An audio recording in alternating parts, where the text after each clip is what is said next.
We are Blackboard. We are Sports Zone.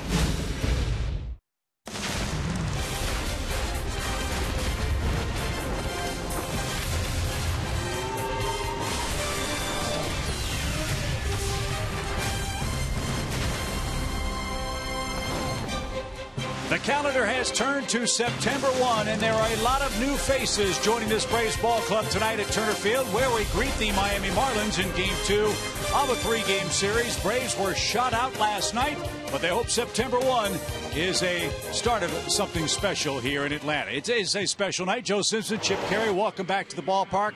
The Hector Olivera era begins tonight. The Cuban third baseman is here. He's in the lineup, and the Braves have been waiting a long time for him. I think we're all excited to see him play tonight for the first time. He started with the Dodger organization, as you know, came over in the deal right before the trading deadline.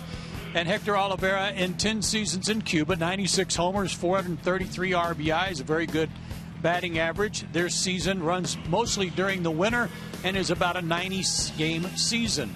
His numbers in the minor leagues this year, starting in Tulsa in Double-A with the Dodgers and combined with his work with the Braves minor leagues, 272, 2 homers, 10 RBIs. He's moved from second base to third base. That's still a move of transition. He's still working hard to show what he can do over there. But I'm excited to see him play, and goodness knows the Braves could use an infusion of some offense. They were shut out, as I said, 4-0 last night. Hopefully Olivera will have a big night as he makes his Major League debut here in Atlanta tonight against the Marlins. We welcome you to Braves Country, Game 2 of our set.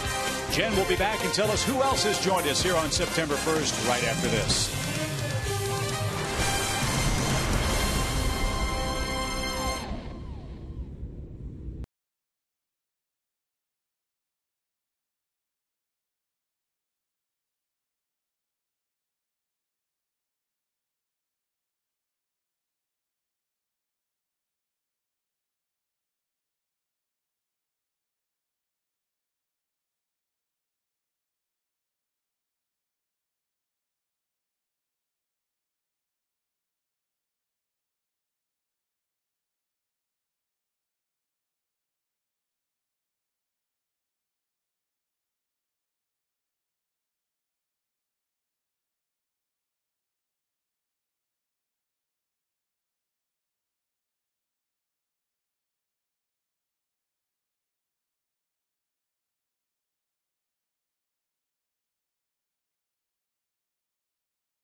Low price every day. Game 2 between the Braves and the Marlins coming your way from Turner Field with some new faces, yes, some more in the lineup for the Braves. Hey, everybody, I'm Jen Hildreth. Hector Olivera is here. I think we've covered that. You've heard about that. It will be exciting to see how he does. But in all, 5 new guys in uniform for the Braves with September call-ups today. Let's take a look at exactly who these guys are. Daniel Castro will be starting at shortstop with Andrelton Simmons still hobbled by that right ankle. He told me he was really excited to get back up here after playing just 11 games earlier this season with the Braves. Brandon Kniff is a guy you guys know. He's back after battling through some injuries. Told me he's trying to get back to form. Danny Varela, he really is the new guy. Just joined the Braves 2 weeks ago. Told me he's a sinker, slider, ground ball type pitcher. And then our starter today, Manny Banuelos, back off the DL after left elbow inflammation. His last 2 starts at Gwinnett, last 2 appearances, at Gwinnett, he's gone just 2 innings. I asked Freddie Gonzalez what he wanted out of his starter tonight. He said probably not much more than that. If we can get 3 or 4 innings, we'll be pretty happy. So we'll see how Banuelos does with a host of new faces around him for the Braves tonight. We're getting set for first pitch. Chip and Joe will have the call when we come back to Turner Field.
Dealers. Driving matters.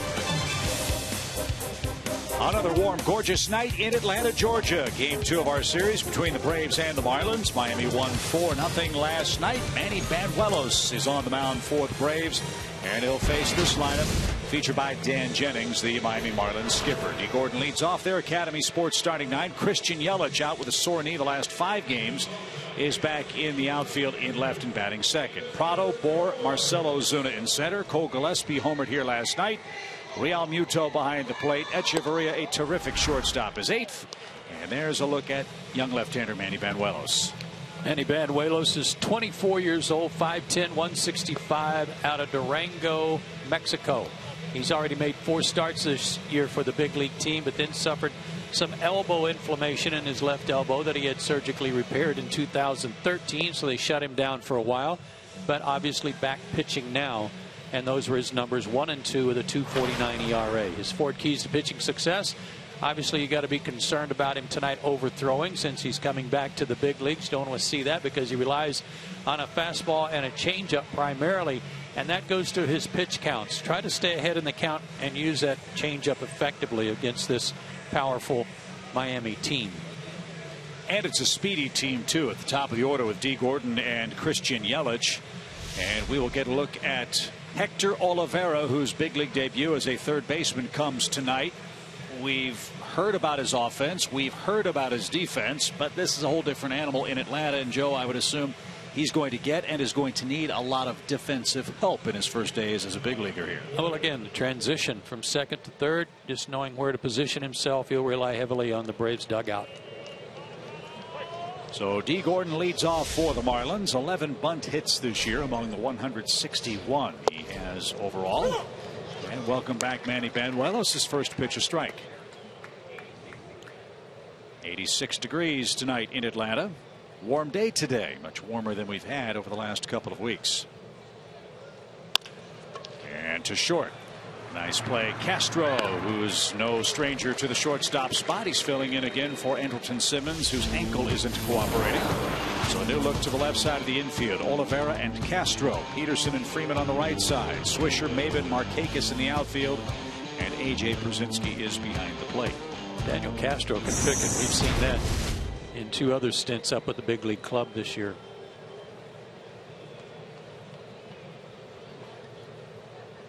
Christian Yelich is the batter at .278 for the season.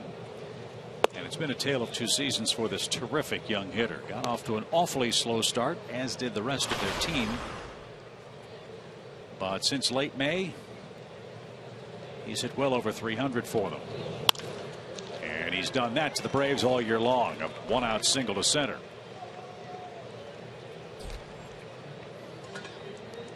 His injury early in the year really gave the Marlins organization a fear, because anybody his age with a bad back, you just wonder how bad it might become. But he's back playing and hopefully managing whatever it is that was troubling him. Gold Glove outfielder signed to a long-term contract by the Marlins. And aboard with a 1-out single here in the top of the first. Martin Prado, the batter. Martin had a couple of hits here last night, including an 8th inning double. And Banuelos delivers a strike.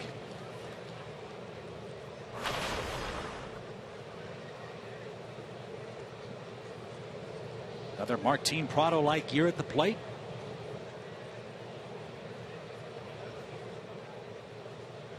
.43 runs batted in.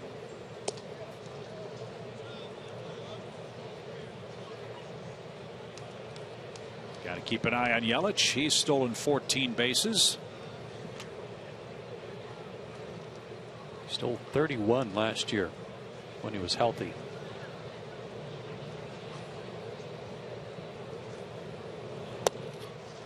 And taken low for an even count. That was the changeup.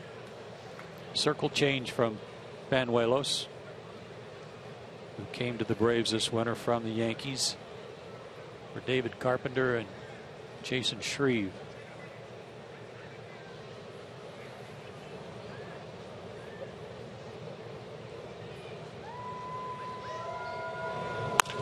Ground ball. Olivera can't get it. It's under his glove and into left field. And Martin Prado has a single. Back-to-back hits for the Marlins. And that'll bring up Justin Bour, the Marlins' hulking first baseman. Braves had Martin under control most of the season. He was only hitting a .196 coming into this series. 2 for 4 last night with an RBI double in the 8th inning included, and already a hit tonight.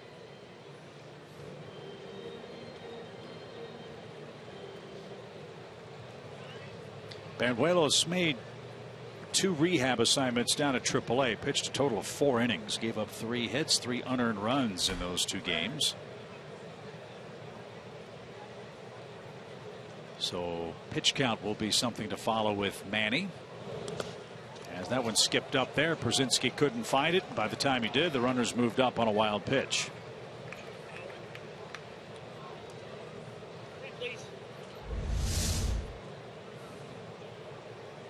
Breaking ball, not anywhere close. And once it hit the shin guard, AJ not sure where it went.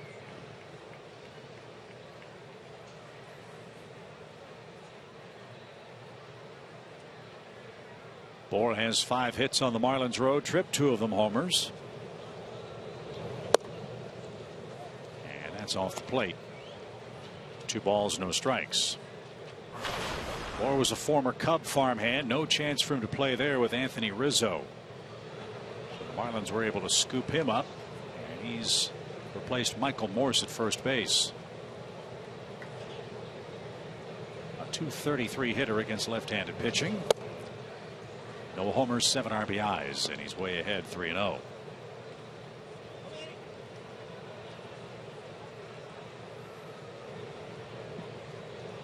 His first 21 innings with the Braves, he walked 10.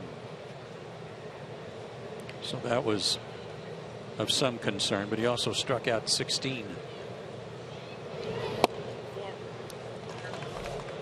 So the bases are loaded now for Marcell Ozuna.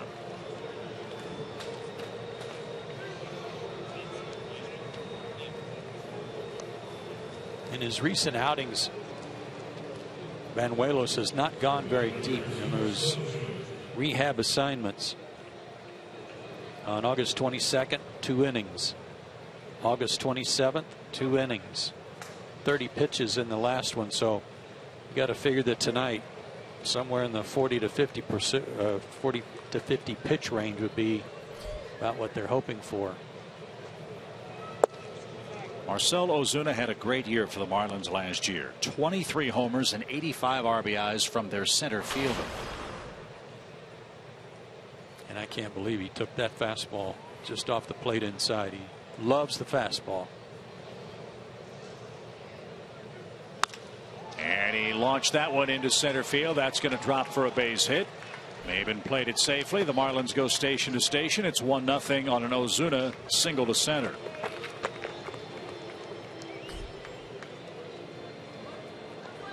RBIs for Ozuna. Change up. But it was up, and that's why he was able to reach it.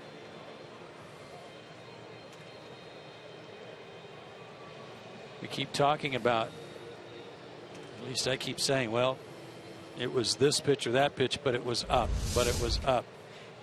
You can't pitch up at this level. You've got to get the ball down. If you miss down.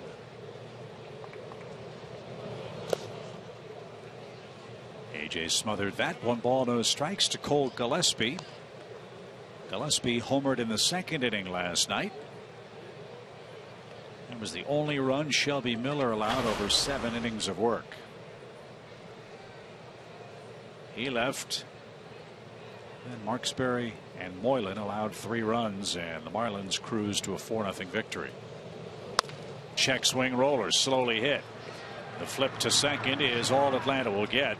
Prado will score on the check swing rollout. Gillespie picks up an RBI. It's 2-0 Fish.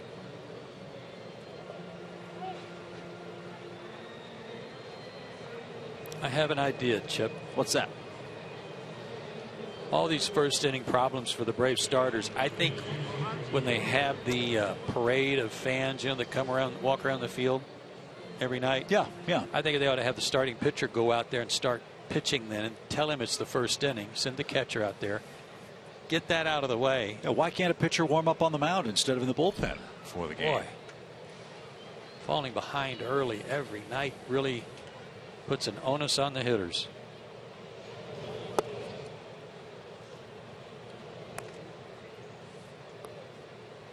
Well, they've put it to us on us tonight. Yeah. As JT Realmuto, the Marlins catcher, digs in.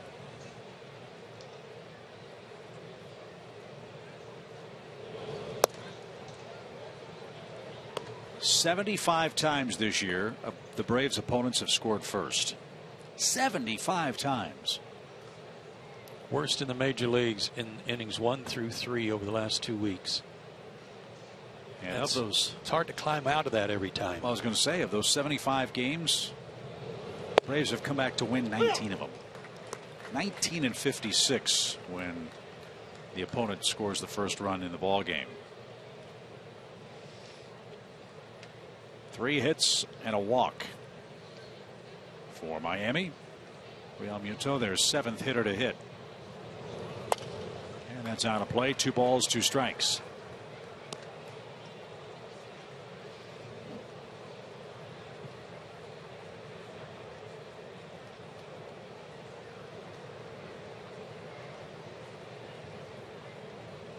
It's Dan Jennings, Marlins skipper. They're trying for their 54th win.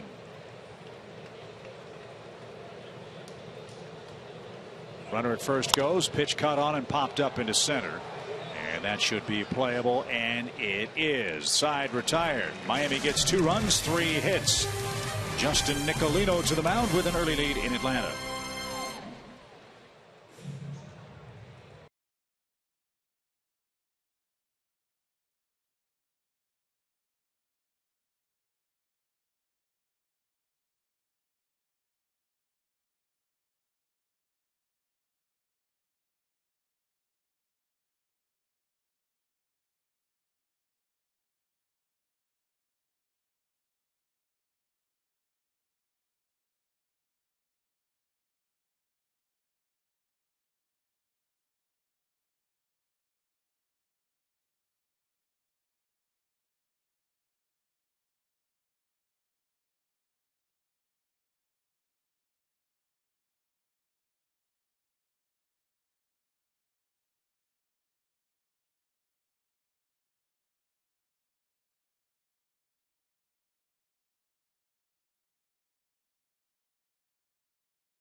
Braves respond in the bottom half of the inning.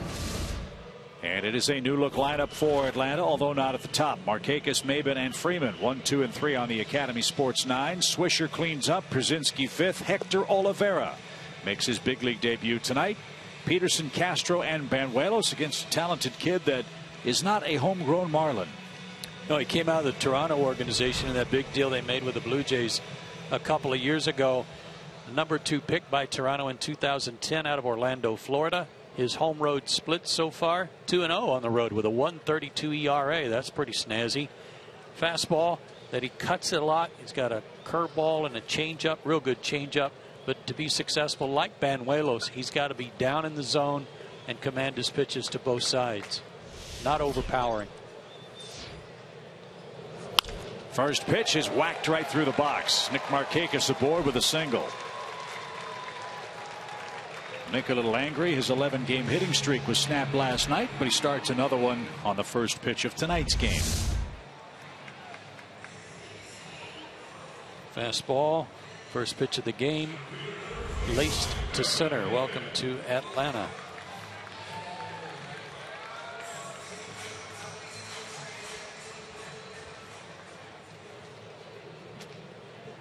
Cameron Maben hits. He's driven home 6 runs against the Marlins this year, hitting .271 for the season.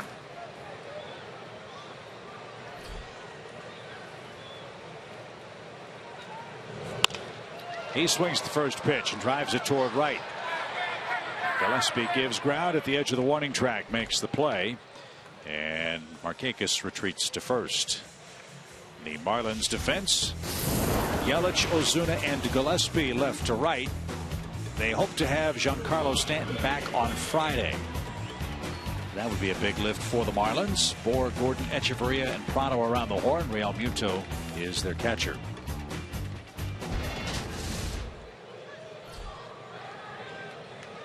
Here's Freddie Freeman 0 for 3 in the game last night. And he takes ball 1.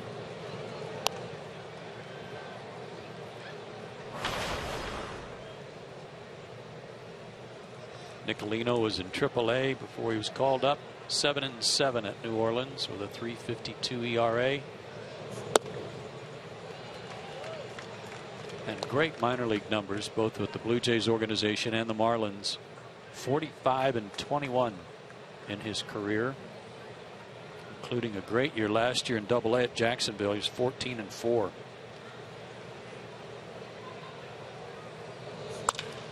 Sharply hit and through into right field. Around second goes Markakis. Braves have him at the corners with one out. A couple of laser beams off the bats of the Braves lefties, Markakis and Freeman. And lefties gave Nicolino trouble in the minor leagues, not so much up here at the big league level.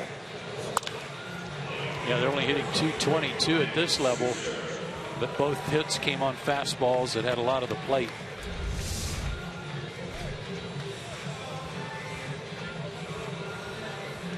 Nick Swisher came on last night after Johnny Gomes was traded to Kansas City.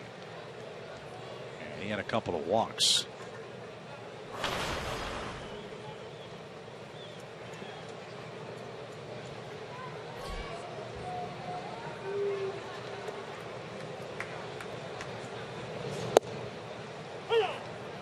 While you hate to lose a clubhouse presence like Johnny Gomes, from a baseball standpoint, it does make things a little easier for Freddie Gonzalez as to how he manages his outfield rotation.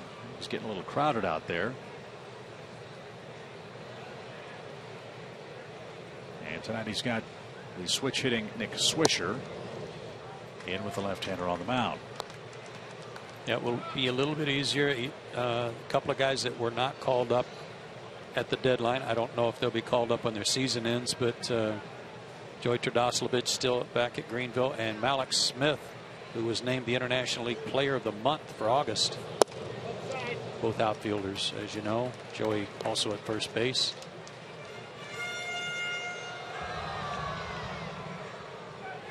And hopefully those guys will help Gwinnett get to the playoffs. Yeah. Fighting for something down there at AAA. Brian Snitker and his staff have done a great job with the Gwinnett club. Braves start play tonight 72-64, only 3 games out of first place. And when you consider all the roster moves the Braves have made this year and the ins and outs for Gwinnett, that is great work.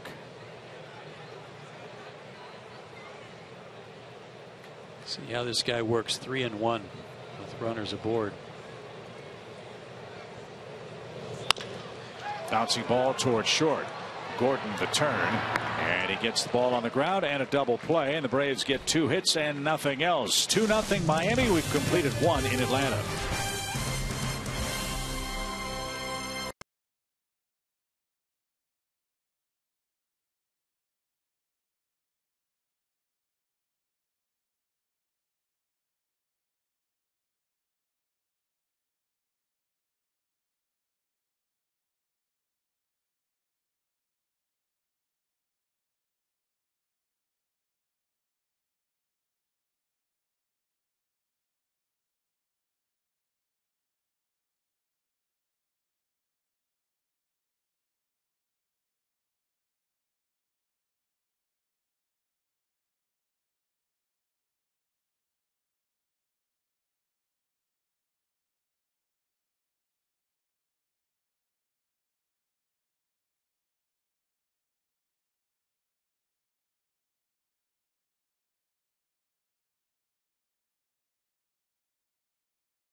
Favorite Braves promotional night or giveaway item? Well, here's your chance to get it with the Braves Country Grab Bag October 2nd against the Cardinals.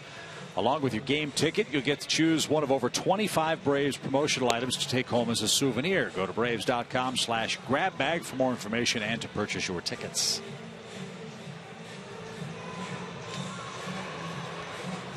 It's like a second chance at some stuff. Maybe Yeah. you weren't able to get to the ball game for one of the promotional items. And that might be one of the bobbleheads, right? I mean, I assume that bobbleheads would be included. No, in that guy's real. Oh, you're talking about? Yeah. Oh. Yeah. Thank you. Thank you for clarifying that. As Denny Echeverria leads off for Miami. Got the Julio Teheran bobblehead coming up. Yeah. We had the Javi Lopez one earlier this year. Smoltz bobblehead. So that's something to think about when the Cardinals come in for the final games of the regular season. October 2nd, 3rd, and 4th. And with the Major League season running a week longer this year, likewise the minor league season is too. Popped up by Echeverria. That is headed toward right center. And playable there for Cameron Maybin. There's out number 1, and Nicolino is coming up. Nicolino's from Orlando. He went to University High School in Orlando, Florida. Drafted by Toronto in the 2nd round 5 years ago. And as Joe mentioned, was one of the players that they got back in that gigantic trade that sent Reyes and Burley and others north of the border to Toronto. And it's funny how the times have changed. That trade was universally panned by a lot of experts because of the timing of it from Miami's perspective. They loaded up, acquired all those big name free agents, got Reyes and company trying to win, blew it up a year later and got a lot of kids in return. Well, Nicolino's one of them. Echeverria is one of them. It's turned out to be a very good trade for the Marlins club. At least for the future. Yeah. At that particular moment it was considered disastrous. Right. Because of all the veteran players that they had signed and then failed on that plan. That was the Ozzie Guillen experiment as the manager down in Miami. That didn't work. Mike Redmond took over, did a fine job, and was relieved of his duties after the game May 17th. And a base hit by Nicolino. And that comes with 1 out. First big league hit for Justin Nicolino.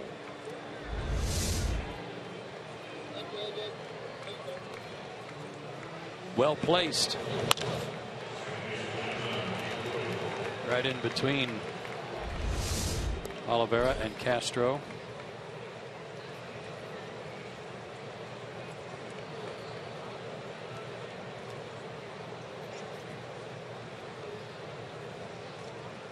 Freddie Freeman will play in front of the pitcher. He has to respect the bunt of Gordon. And he fouls it back. Strike 1. D. Gordon's had a great year. Georgia Lottery hitting the jackpot he has this year since coming over from the Dodgers, 2nd in average now, but still 1st in hits, triples, multi-hit games, and 2nd in swipes. What a year. That's poked toward Olivera, his first chance, and a strike to 2nd. That gets the force play. Nicolino's retired. Fast man at first with 2 outs as the pitcher's retired. So he got the first one out of the way here in the 2nd inning.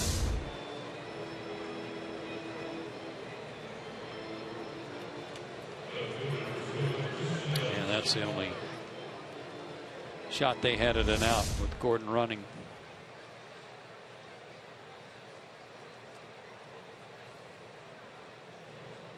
Yelich tripped a single and scored the first run of the night tonight. D. Gordon 45 stolen bases, has a big lead.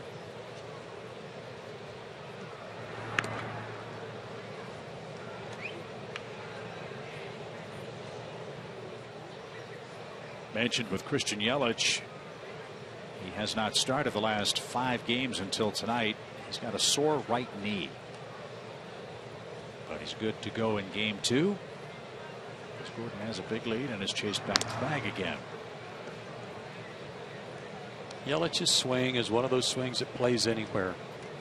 Lefties, righties, big parks, small parks, whatever. He uses the whole field. He hits line drives. He hit 13 homers last year. Injuries, as you said, have cut into his numbers this year, but I think he ultimately will be one of those 20 to 25 home run guys, especially if they really do move the fences in down in Miami.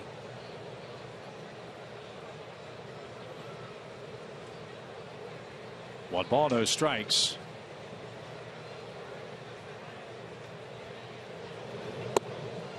Manuelos had D. Gordon crossed up at first base. Pitch missed. 2-0.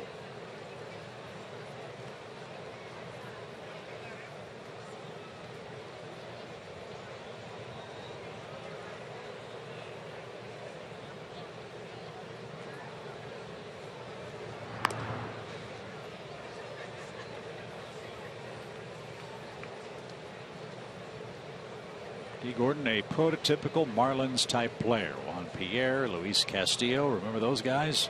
Top of the order base stealer types.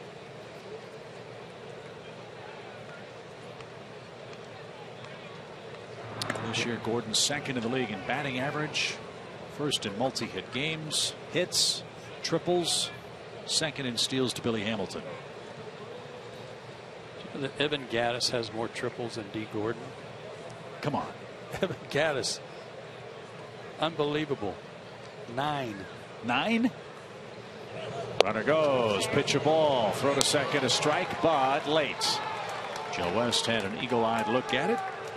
And D. Gordon just stole his 46th base of the season.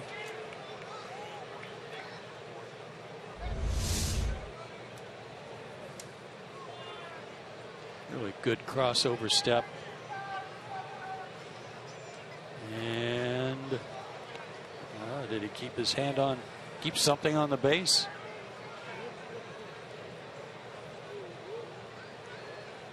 Looks like he did. Able to drag that hand while his backside was sitting on the base. Yelich took a strike. It's 3-1.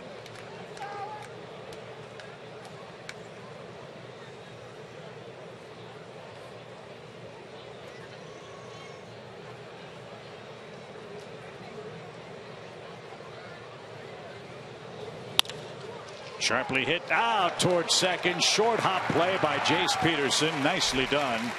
And that saved a third Miami run. No runs ahead, a man left. Stay tuned. Hector Olivera will debut at the plate when we come back.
Up second in this inning, the highly anticipated debut at the plate for Hector Olivera.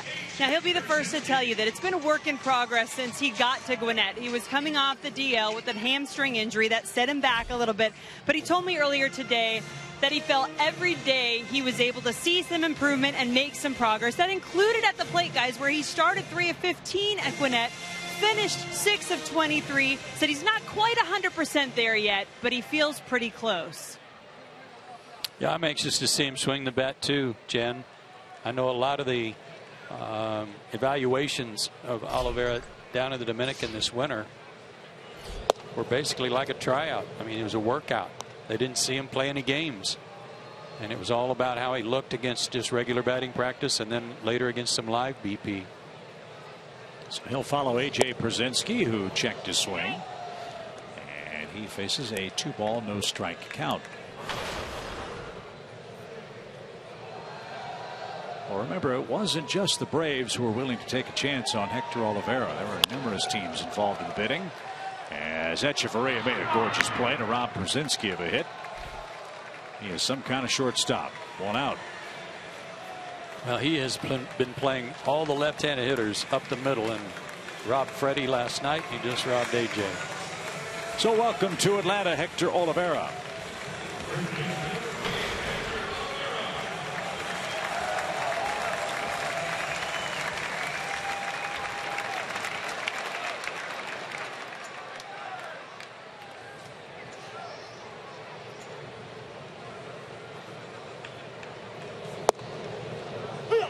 Takes a strike. It's 0-1. Big guy, 6'2", 220.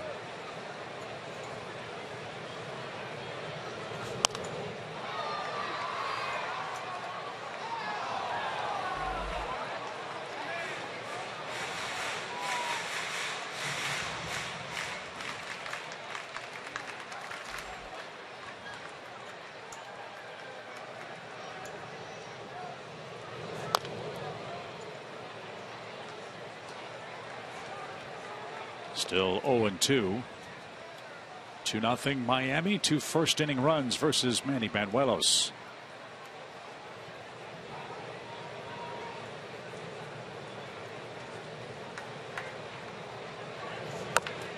Off the end of the bat.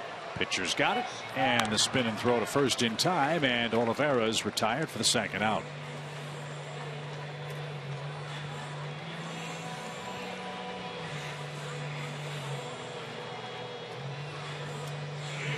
So the first at bat is out of the way for the 30-year-old Braves import.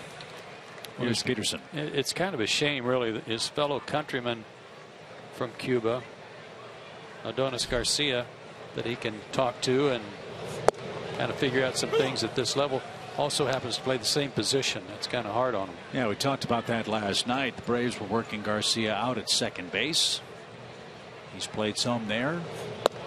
Braves think Garcia could maybe play the outfield on a limited basis. And we might see that here in the final month, as Freddie Gonzalez wants to get as many long looks as many guys in as many positions as he can, so the Braves can make plans for 2016.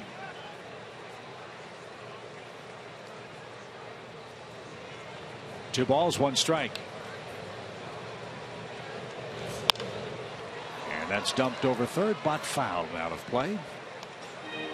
2-2 for the Braves second baseman, Jace Peterson.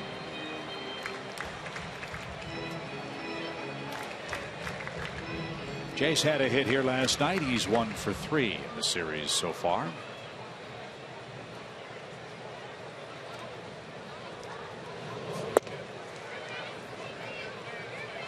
Nicolino got off to a great start in his big league career, pitching against Cincinnati. Went 7 innings, a 4-hit shutout ball, 2 walks, 2 strikeouts, got the win. Strike 3 inside corner. That's where teams have gone to get Jace Peterson quite often. Bat and helmet left at the batter's box, and the Braves are done in the second inning, down 2-zip.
Tweet your strongest fan photo tonight. Use hashtag SouthDataStrongFan, and you just might see yourself in an upcoming broadcast.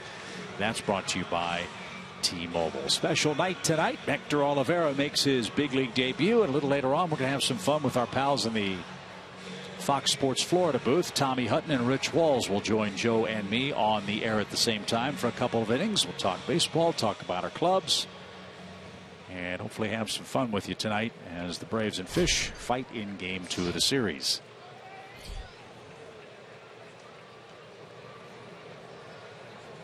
Martin Prado goes to work first.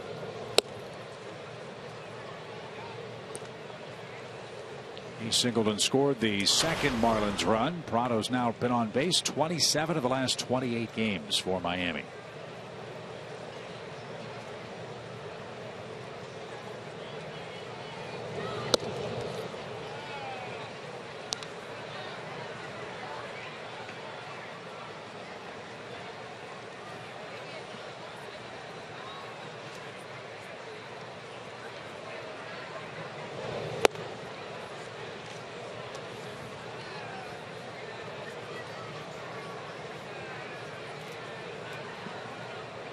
Martin Prado came to the Marlins from the Yankees with David Phelps. That was the Nathan Eovaldi trade.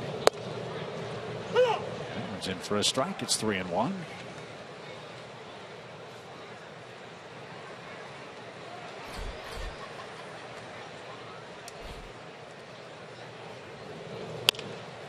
In the air. And this is Maben and Markakis. It'll be Cameron taking over. Prado skies out on a 3-1 pitch. One man down. I still think, depending on how they put their team together for next year, I still think that they've got arguably the best number 2 hitter in the National League in Martin Prado, and that he'll be better suited there than he will down in the lineup. I think if you look, I agree with you, by the way. You look at the Marlins team offensively, there's a lot to like with this young core. Gordon, Prado, Yelich, Stanton, Bour, Ozuna, Real Muto, Echeverria.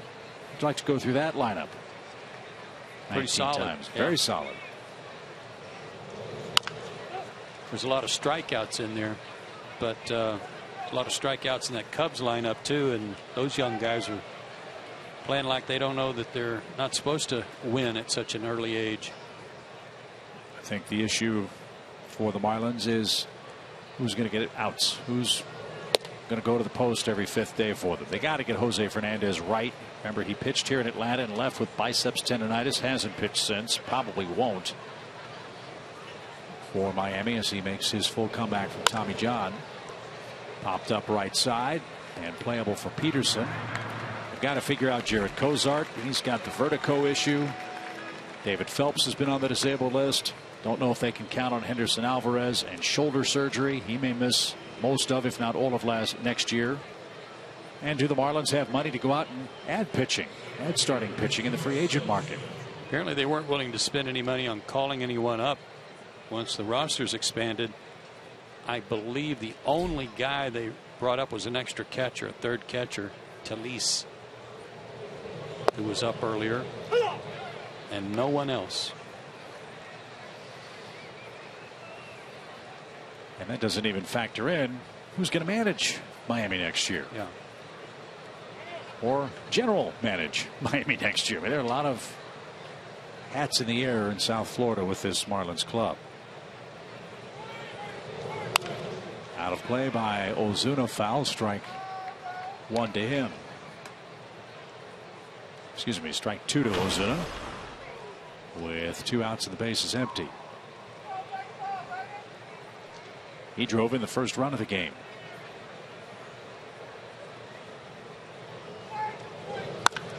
And that's hammered down the left field line and fair. Boy, did the ball jump off his bat. That's why he likes that fastball. You've really got to make a good pitch with a fastball if you want to try it on him, even though you're ahead in the count. They went down and in, and he just dropped the barrel like a sledgehammer on it.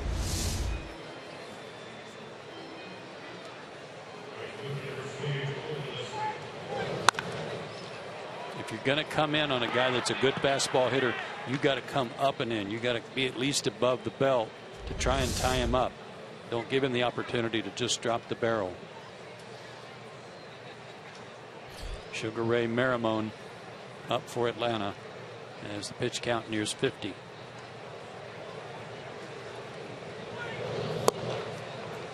And that's low for Gillespie, who grounded out and drove in a run.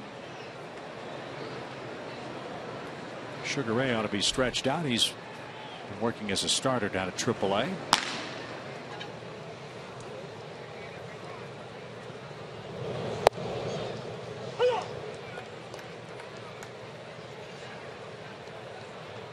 Last 3 outings here in Atlanta for, last 2 outings for Sugar Ray have been in relief.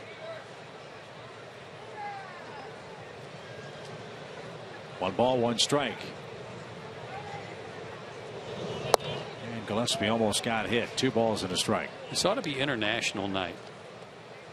Braves have a pitcher from Mexico starting. Looks like Sugar Ray Marimone from Colombia will be next. You've got Hector Olivera making his debut from Cuba. And you got Nick Markakis from Woodstock. The UN of baseball tonight at Turner Field.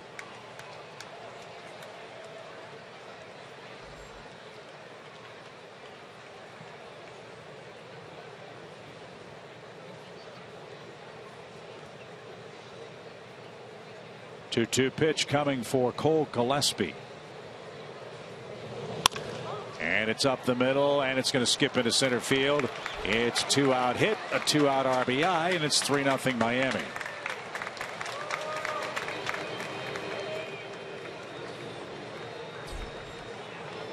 These are the things that are just haunting the Braves right now. 2-out hits, 2-out, nobody on, a double, and then an RBI. Last night, Peter Moylan came in, gave up a 2-out single, and then dropped the ball. He was on the rubber and he dropped the ball for a balk. Guy goes to second. Next man follows with a base hit, drives in the run. 52 pitches for Manny Banuelos, 6 hits, 3 runs so far, and Sugar Ray Marimone is coming on.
Time to check out our DirecTV division standings update.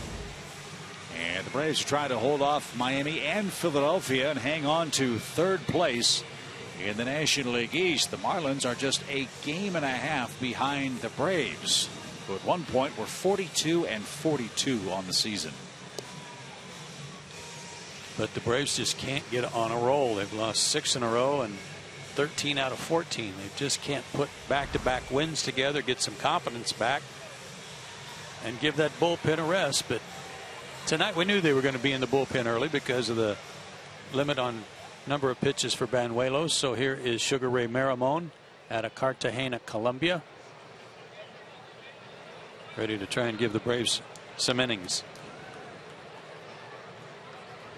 Last 5 appearances for, make it 6 appearances for Sugar Ray Marabone. Longest outing was 7 innings against Louisville. He won the game that day. And nearly a pickoff at first. His cousin's been working with him. Ooh. Oh. Might take a look at this one. I think they might have picked him off.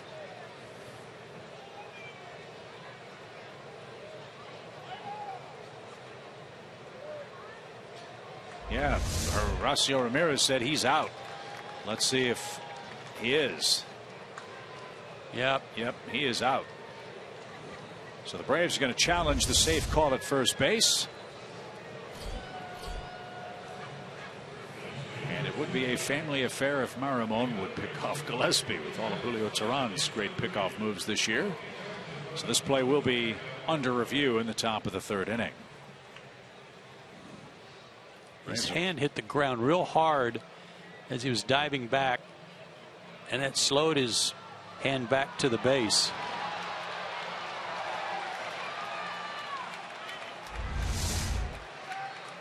Watch his right hand hit and just kind of bounce. It didn't slide. He gone.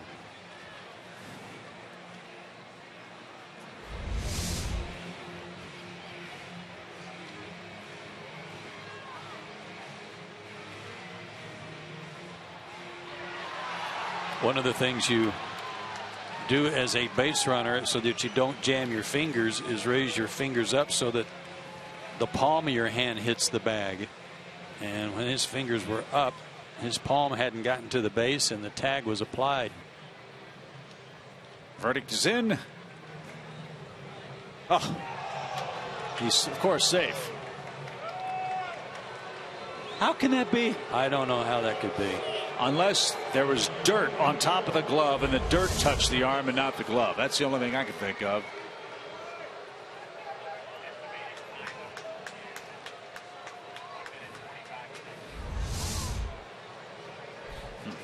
He's out. They'll pick him off again. So the Braves lose the challenge. Gillespie still at first, and JT Realmuto, the catcher's up.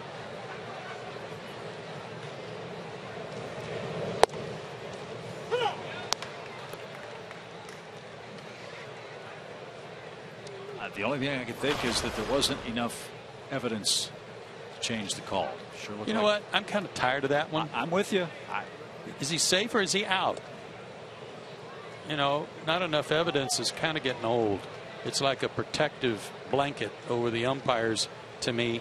So the guy's in New York. Is he safe or is he out? And if he is safe, why? That's what I'd like to hear. What was the determining factor? Replay looked like it was clearly out before the hand got back to the bag. That's not Joe West's doing. That's what Umpire Central in New York saw. 1 ball, 1 strike.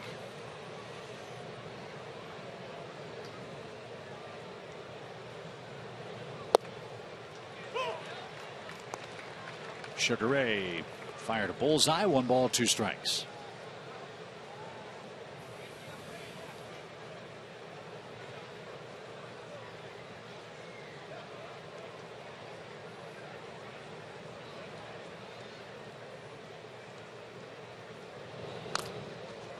And AJ held on. Nice piece of catching by AJ Przinsky. And the Braves get the 4th out of the inning and surrender just 1 run. 3-0 Marlins.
Right stuff, low price every day. Time for the home third in Atlanta. 3-0. Marlins have the lead. Sugar Ray Maramon is due second for Atlanta. And here's how the fourth out of the inning was acquired. Yeah, the Braves got some payback. It was a foul ball, but A.J. showed the glove, headed the dugout, inning over.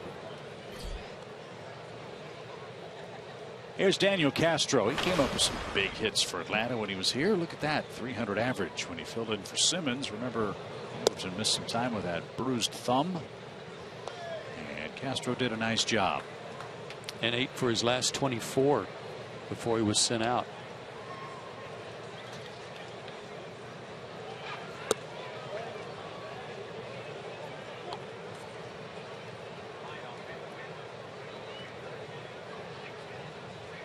Castro's big league debut came June 17th. And he earns a leadoff walk. He's one of 57 different players to wear a Braves uniform this year. Far and away a team record. It's pretty amazing, isn't it? Yeah. So Nicolino issues his first walk, along with one strikeout. Let's see if Sugar Ray can lay down a bunt. No bunts on the year, but he does have 3 at bats from his starts, and he was 1 for 3. He bunts that off the plate. It's foul ball.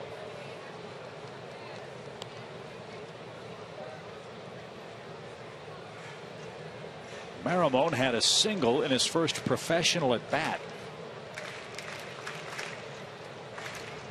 He became only the second Atlanta relief pitcher to get a hit in his first career plate appearance during his major league debut. Last done by Cecil Upshaw, October 1st, 1966, in Game 1 of a doubleheader against the Reds.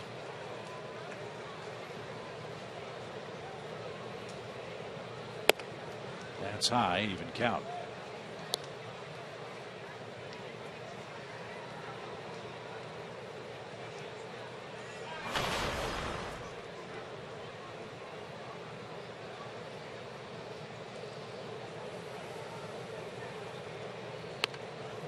The bunt. Bour dives. It's off the heel of his glove. Prado backs up, throws late to first.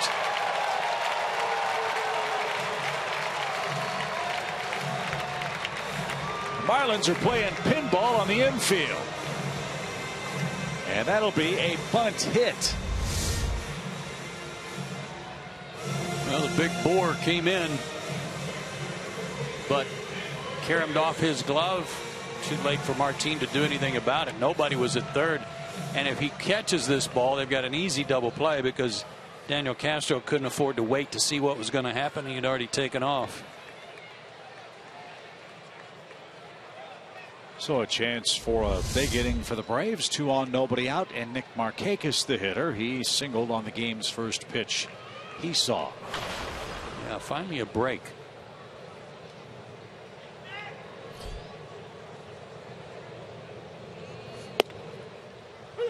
That one taken belt high and strike one. Nicolino's not exactly peppering the strike zone.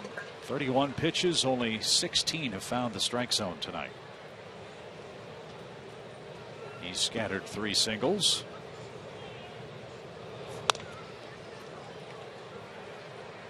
And the count to Nick now 0-2.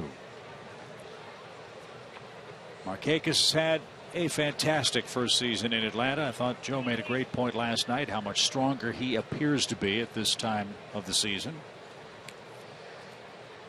No offseason work for Nick as he recovered from neck surgery.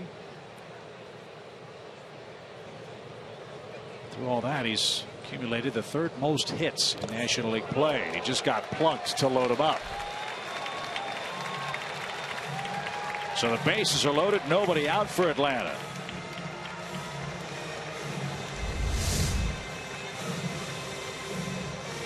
Back of the elbow. And it got Real Muto. You saw that number with runners in scoring position for Nick. 316 for the year. Very good number. But for the Braves, that has not been a good number. Since the All-Star break, it's been a struggle.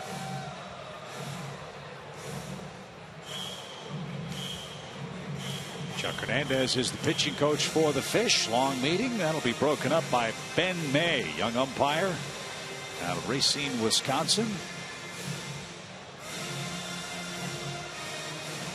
and an amateur drummer in his spare time. So he should feel right at home with the big drum. Yeah, being beaten right now. Braves hitting .226 with runners in scoring position since the All-Star break as a team that's last in the National League. See if they can do something about it here in the third inning.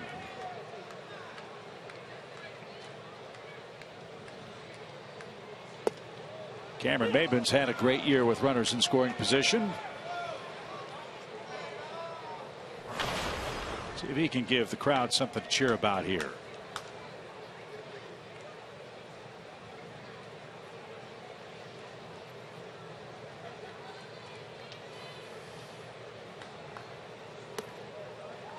That missed badly. 1 ball, 1 strike. Real Muto pretty lucky there, the way he pancaked that pitch in the dirt. Castro, Marimon, and Markakis the runners. 3-0 Miami. Bases are loaded. Line down the left field line, but foul.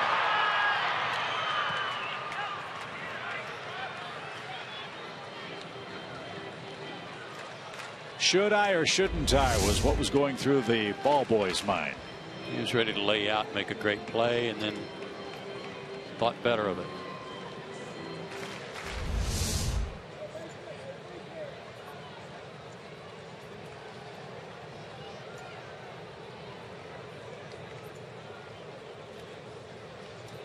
One ball, 2 strikes. Line caught by Bour. It's a race to the first base bag and a double play. Unbelievable. He couldn't handle the bunt, but he handled that hot shot, and the Braves are doubled up.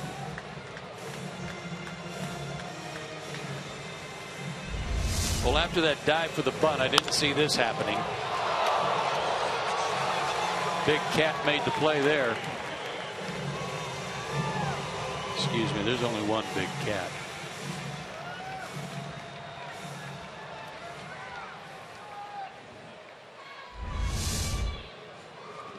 Still a chance to pick up 2. That means you need a 2-out hit from Freddie Freeman, who singled his first time up. Nicolino's gotten a couple of big double plays so far in the game.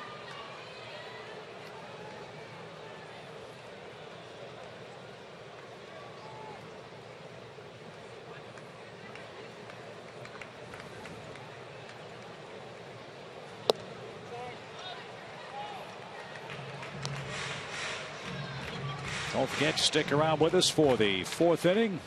Rich Walls and Tommy Hutton will be joining us from the Fox Sports Florida broadcast booth.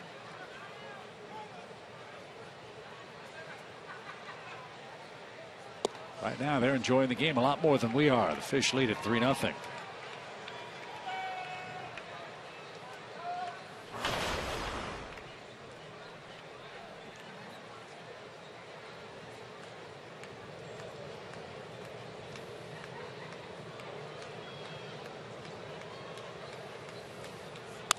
Check swing, roller toward Prado. He's got it.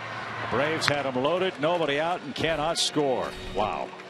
3-0 Marlins. We're going to have some fun in Atlanta. There they are, the stars of the Florida broadcast. Rich and Tommy will join us from Turner Field when we come back.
The fourth inning, we're trying something new tonight. It's called Open Mic Night.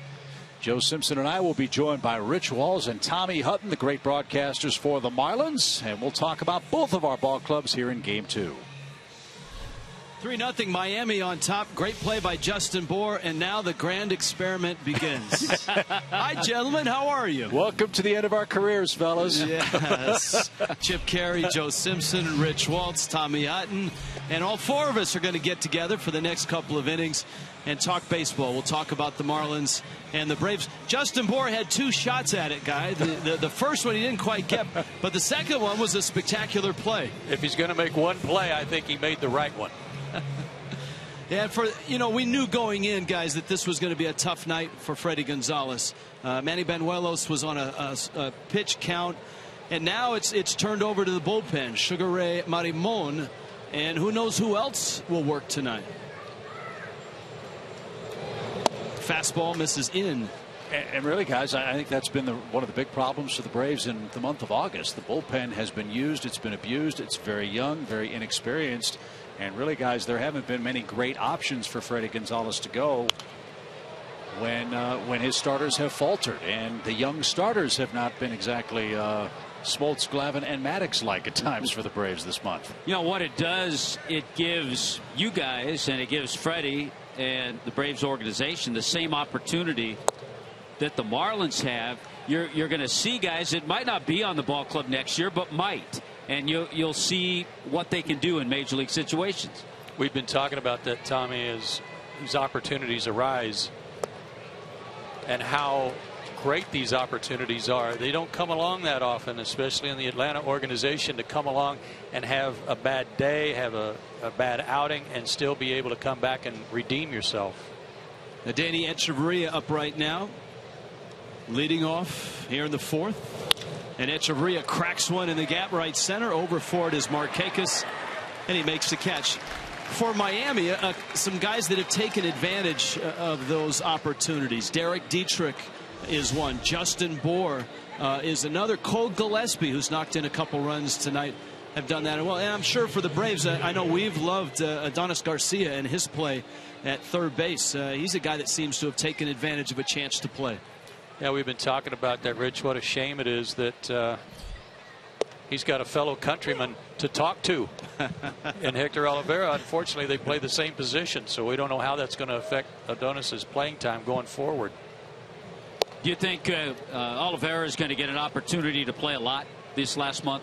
I do. I mean, he's been working himself into shape, Tommy, and tonight he makes his debut, and we'll see going forward again how good a shape he's in and if he can continue to be in the lineup. Justin Nicolino, the hitter now. Miami a 3-0 lead. Couple runs in the first against Manny Banuelos, and then a run in the third, which knocks Banuelos out of the ball game. And Nicolino, who got his first major league hit in the second, count even out 2-2. You guys, I know Echeverria just made the first out of the inning, but he's also a native of Cuba, and we're big fans of his. And he's one of the many great shortstops in the National League. But we're fortunate to be able to watch him 18 times a year and see what he can do. We talk about that, Joe, a lot. The fact that when the Marlins and Braves get together, everybody gets a treat because you get to see Echeverria and Andrelton Simmons. And it seems like both those shortstops raise their game when they're facing each other. I agree. Yeah, the Cuban influence in the game right now, obviously at an all-time high. Miami with Echeverria and Jose Fernandez, who they hope to have back in the next couple of weeks. And a swing and a foul tip held by Pierzynski. Marimon strikes out Nicolino, and that'll bring up D. Gordon. The Braves in this series have been able to keep D. Gordon off the bases and keep him under control. Now, the ironic thing is the Marlins scored 4 runs last night and have 3 tonight. That really hasn't happened a whole lot this year. When D. Gordon has been silent, the offense has followed. Can you guys figure out why the Dodgers didn't want this guy? We're happy that they didn't. Very pleased. You know what? He was a different player. You talk to people who saw him in L.A. and the Dodgers wanted him to do certain things. Gordon with a bunt hit there. The Marlins have said, just do your thing. Don't worry about the on-base percentage. Don't worry about drawing a walk all the time. Don't worry about taking pitches. Just get on base. And he leads the league in hits. And you know what, Tommy? What a great opportunity for him to have a guy like Brett Butler tutor him a little bit too, and then really help him step his game up, and evidence of that right there with that bunt. And the other guy that's influenced him greatly is Perry Hill, one of the best infield instructors in the game. Gordon is playing at a Gold Glove level right now. All the metrics point to that. And when he got to spring training, in his own words, he was a mess at second base. He's at first base now. He might not be there long with Yelich at the plate.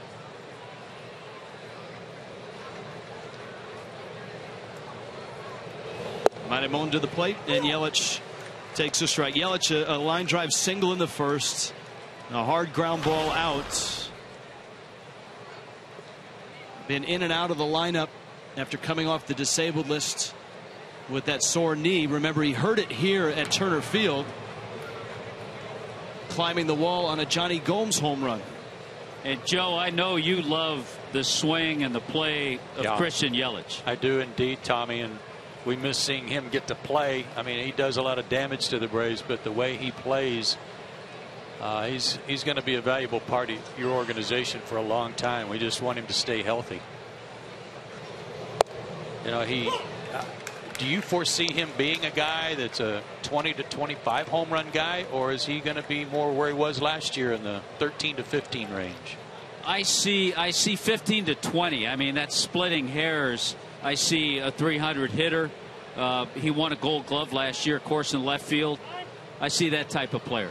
And possibly a batting title in his future too, I think. And you never know if they change the configuration of the fences at Marlins Park, which they're talking about. You know, we might say 20 to 25. Where, Tommy, are they talking about changing them? What part of the ball? All the way around, or just in certain areas? Mostly in center field, but also changing the height of the fences also. Yeah, from left center into right center. D. Gordon at first. He swiped a bag in the second, and he's running. Good jump. Pierzynski had no chance. And Gordon, 2 stolen bases tonight, 47 on the season.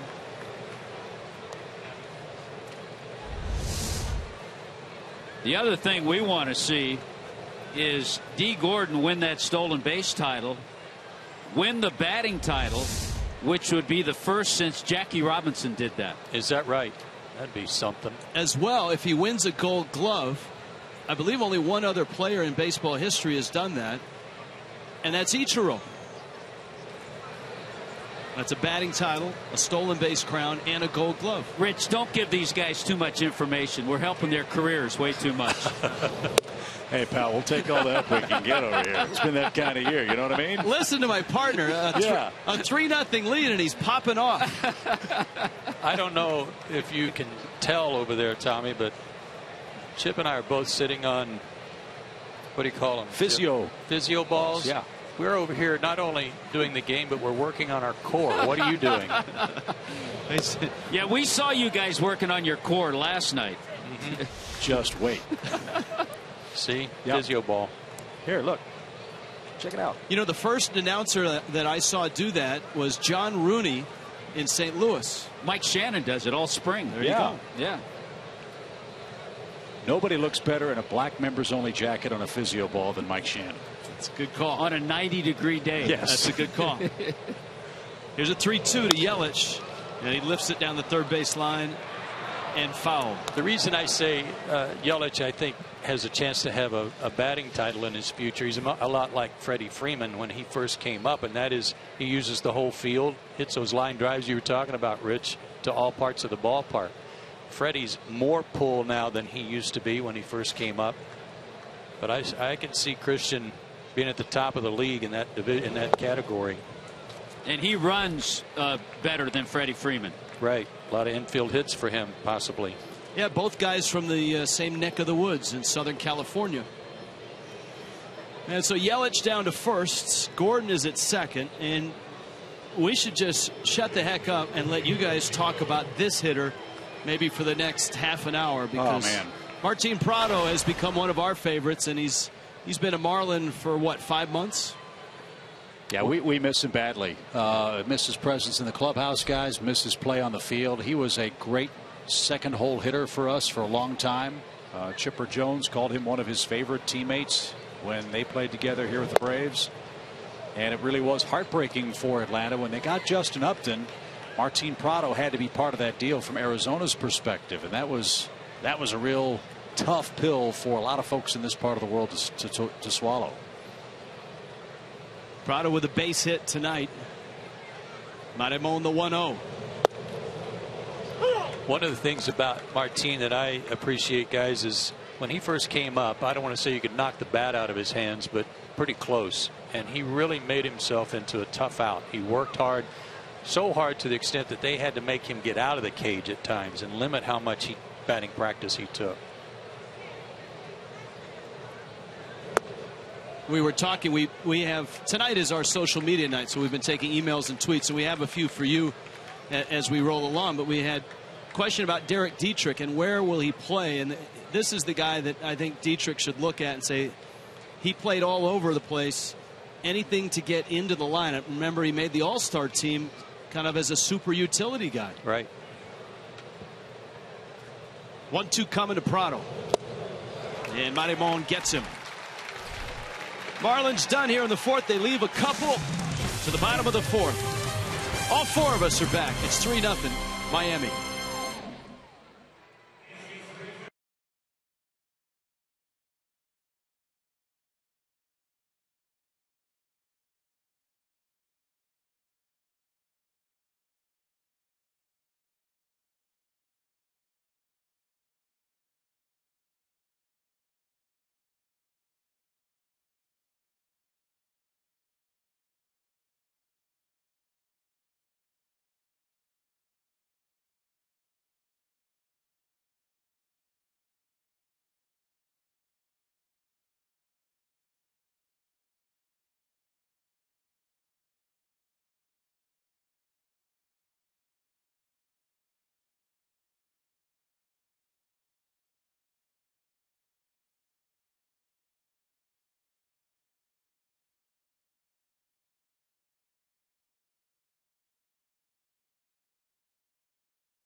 Simpson, Chip Carey. That, folks, is the always handsome Tommy Hutton. Check him out with the Expos and the Phillies. Check out the stash. Check out the curly cues. Look at you, Tommy Hutton, styling back in the 70s. Yeah, he was something in those 70s. Those Phillies teams. You didn't have any bell bottoms, did you? Oh, you know I did, Joe. You know I did. This is Nick Swisher leading off for Atlanta. Tommy, what was it like playing for those Expos and Phillies teams and back in the day with the Dodgers? You know what? The Phillies and the Expos were great teams. We had some really good players. Mike Schmidt, Steve Carlton, Larry Boa, Greg Luzinski, Greg Maddox, or Gary Maddox. And then the Expos were probably the best team that never won anything that I played on. So Hall of Famers, Andre Dawson, Tony Perez, just great guys. The teammates are what really stood out to me on those teams. And playing for the Phillies was a life-changing experience for you because that's how you met your wife, right? Absolutely. Absolutely. Clearwater, spring training. Well, tell them about your brother-in-law, your teammate. Well, yeah, a former Brave also. Right. Yeah. My brother-in-law, Dick Ruthven, married to my wife's twin sister. So all in the family. All in the family. And I guess the amazing thing about that is here we are some 40 years later, and we're both still married. Hey, good for you. Yeah, good for you. 2 quick outs. Hey, I had a tweak because we're looking at just to get you guys involved. And yeah. One of our fans wanted to know, and Joe, you could answer this because you mentioned it last inning. Why do you think Freddie Freeman is more of a pull hitter now? Personally, I think it's because he thinks there's a dependency on him to try to hit the ball out of the ballpark, and he's leading our team in homers, Tommy, with 15. I never have really thought of Freddie as a 25 to 30 home run guy, but with the way the team was configured this year, I think a lot of that changed in terms of how he was what he was trying to do for the ball club. He's an outstanding hitter. Injuries have slowed his season down this year a lot, like they have Yelich's. So hopefully a healthy 160 game guy next year. Olivera with a hot smash to Prado at third, and Nicolino has been very impressive. He's shutting out Atlanta again through 4 innings tonight. 3-0. We'll continue with Tommy and Rich and Joe after this.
Braves fish winners last night. Braves struggled to score. They didn't score a run last night. Right now the Marlins up 3-0.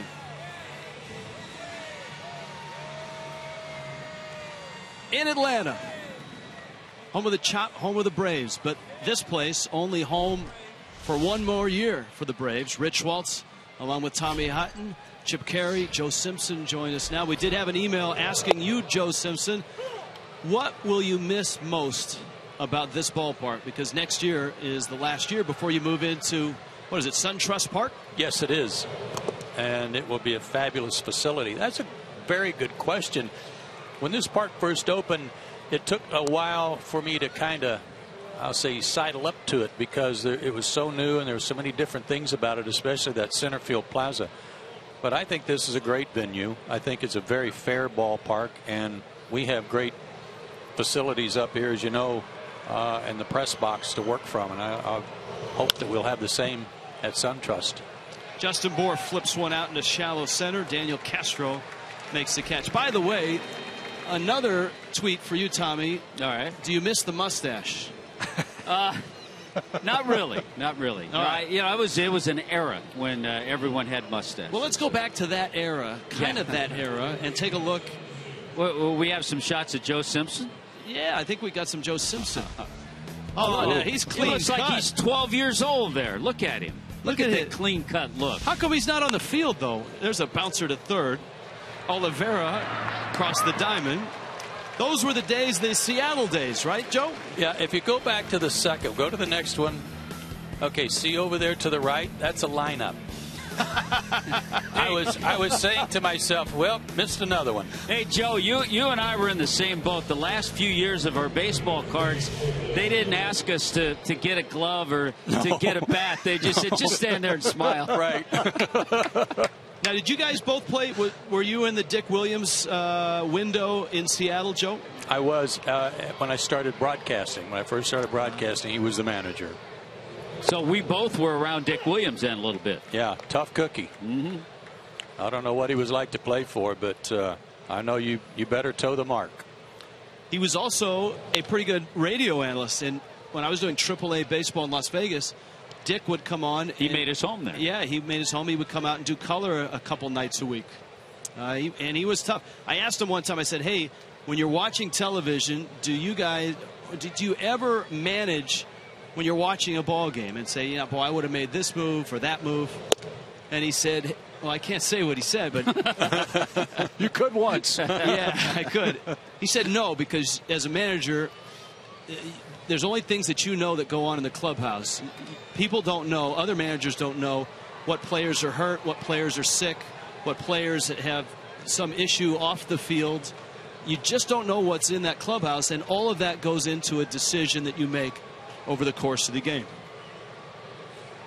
1-2 pitch to Cole Gillespie. I think that happens to us as broadcasters too, though, guys. It took me a while to figure out that there was an obvious move to make, and when it wasn't moved, let's say in the bullpen, why isn't he bringing so-and-so in here to pitch? This is his normal spot. And you finally began to, at least for me, I began to realize something's up. There's a reason why that guy's not available tonight. And then you try, if you can, you try to throw out as many options as you can to give the viewer that choice. Right. Yeah, Tommy always, and it's one of the lessons he taught me when I got here 11 years ago. He first guesses, not second guesses. By laying the options out, he calls it first guessing. Yeah, we all try to do that. 3-0 Miami in Atlanta.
Three 3-0 score. Justin Nicolino has been very impressive as the Braves get their first look at him. Sugar Ray Maramone pitching well in relief of Manny Banuelos. Back at Turner Field with my partner Joe Simpson here on the Atlanta side of the broadcast. Rich Walls, Tommy Hutton broadcasting for the Marlins tonight. We're very hungry on our side. Look at all these wonderful snacks that our crew provided us tonight. You guys look hungry over there. We saw that last night, and we noticed that most of the edible things in front of you were cookies. It's all about core. And then cookies. Exactly. That's why they're sitting on those core balls. Exactly right. Got it figured out. And then some pistachios, I think. Joe, you were hitting the pistachios hard. Looks, yeah, very nice. Yep, still got them right here. Well, we're not selfish, guys. Look just at so you know. this. Look what they brought over. Just a little token of our appreciation for joining us tonight. Look at this. Some we don't do hummus. Stacy's, some hummus, some Triscuits. Look to your left, Rich. We got a gift for you, buddy. Oh. A flare to center by Jace Peterson. Now I don't want to do pull a Bob Papa and drop it. Yeah, that would be bad. Yes. We'll hold that. How's There it that? is. Tommy and Rich, number 4. Yeah, We're number 4. That's great. but you're on the rise. That's right. But you know what? This is TV history right here. Yeah, it is. We're gonna lead the league in hypoglycemia by the time this broadcast is over. As Jace Peterson gets things started for Atlanta, Daniel Castro in the batter's box. Andrelton Simmons out, sore ankle, a problem that's plagued him from time to time. And a bouncing ball. Prado spears that. Second one. Look at the turn, and Bour dug it out. That's 3 double plays in support of Nicolino tonight. That backs up what you guys were talking about with D. Gordon too. He turned a real nice double play to end the game last night with his back really to home plate, and this one was pretty. Yeah, he was drafted as a shortstop, and that's why every once in a while that shortstop arm comes out on those strong throws with a double play. You know, Joe, you were talking about why the Dodgers and that trade. A couple things there. Gordon is still a rather young baseball athlete. He was a basketball player and a really good one growing up in that Orlando area. It was his dad, of course, a longtime major leaguer, and his uncle that talked him in his junior year of high school to trying baseball. And so the Marlins felt he had more development to go. To me, the curious thing is the Dodgers, remember, they got a good lefty out of the Marlins system, Andrew Heaney, but they flipped him to the Angels, and the Angels have enjoyed Heaney so far this year. He's had a really nice year for him. Well, we can't get out of this last half inning without asking about Giancarlo Stanton's progress. When is he expected back? They're hopeful that at the end of this week, Friday, the Marlins start a 3-game series with the Mets. Dan Jennings has said the hope is that on Friday night he's ready against the Mets. There's a strike to Maramone. 3 balls and a strike from Nicolino. Yeah, he played today in Jupiter in A-ball. Had 3 at-bats. Played 5 innings.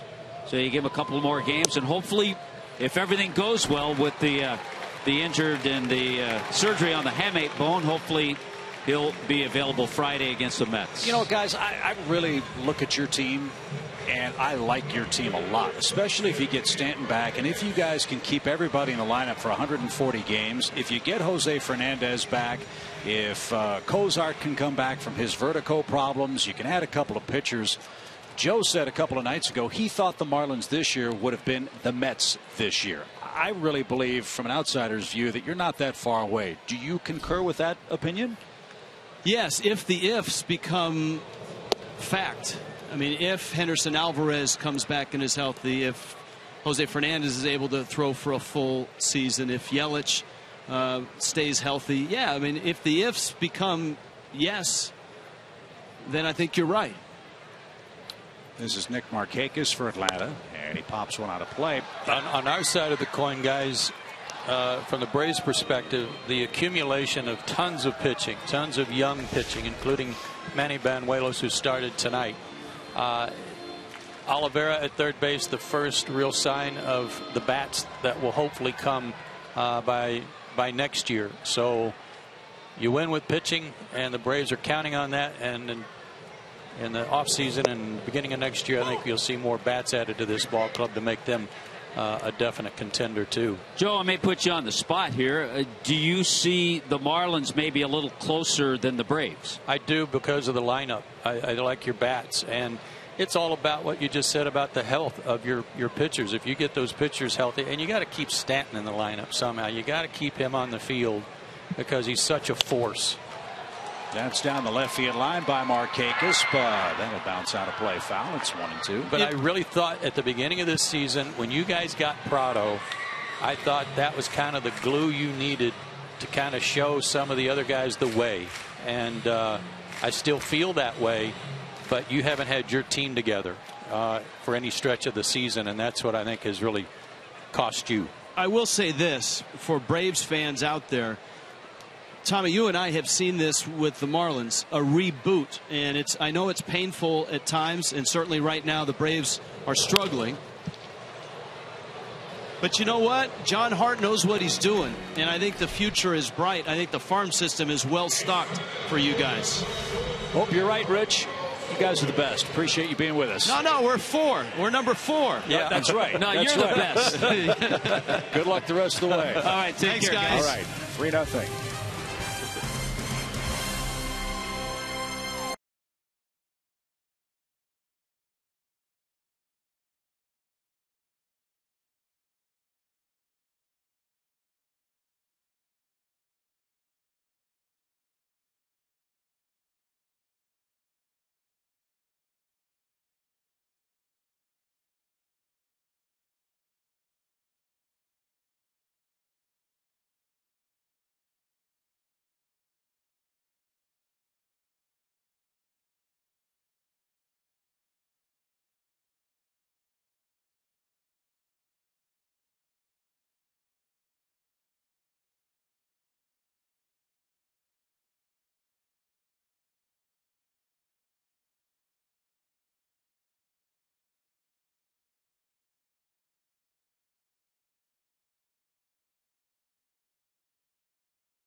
Joe and Chip with you here on Fox Sports South, and all year long our friends at Delta Airlines get us from city to city. We'll be flying out after our afternoon game tomorrow.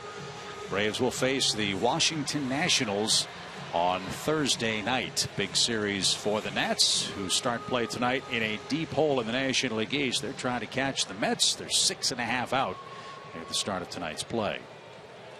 And if you couldn't tell, we're real fond of those guys with the Marlins. We see them a lot during the year. We think they're great at what they do.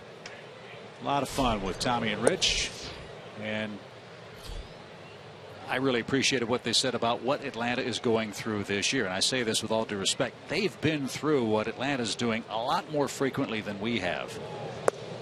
And so when they said, look, it's painful, but in the end you hope it's worth it, well, we feel the same way. And these are opportunities in September for Freddie Gonzalez to evaluate his future players. As this one's popped up by Real Muto, who snapped his bat in disgust. And Sugar Ray Maramon's doing a heck of a job in relief tonight. He's rolling merrily along. I'll say just a bunt single and a walk. That's it. He struck out 4. Speaking of the Mets, they were down big in Citi Field tonight, but they've come back to make it a 6-4 game as they host the Phillies tonight. Crazy game out in L.A. last night, wasn't it? 14 innings, 5 hours. Adrian Gonzalez won it with a walk-off single in the 14th for the Dodgers. And that was a game the Giants really needed, because that was a game not started by Kershaw or Greinke. Ground ball by Echeverria. Diving stop. Peterson from a knee. Got him. Good play. 2 out.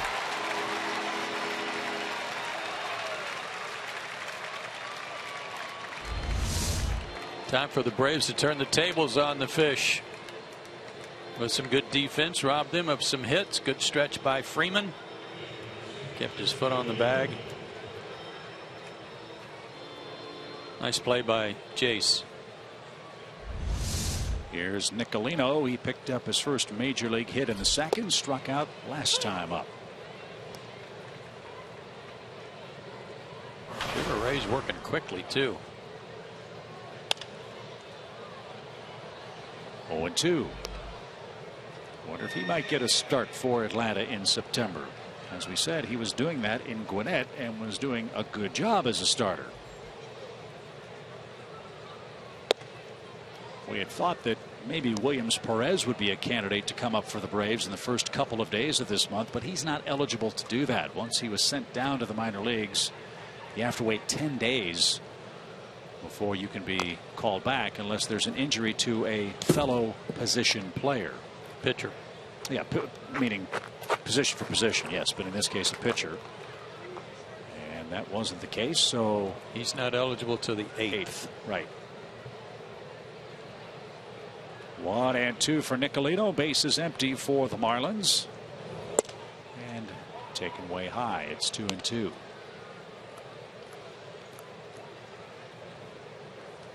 Washington's in St. Louis again tonight. The Nationals were beaten by the Cardinals yesterday again.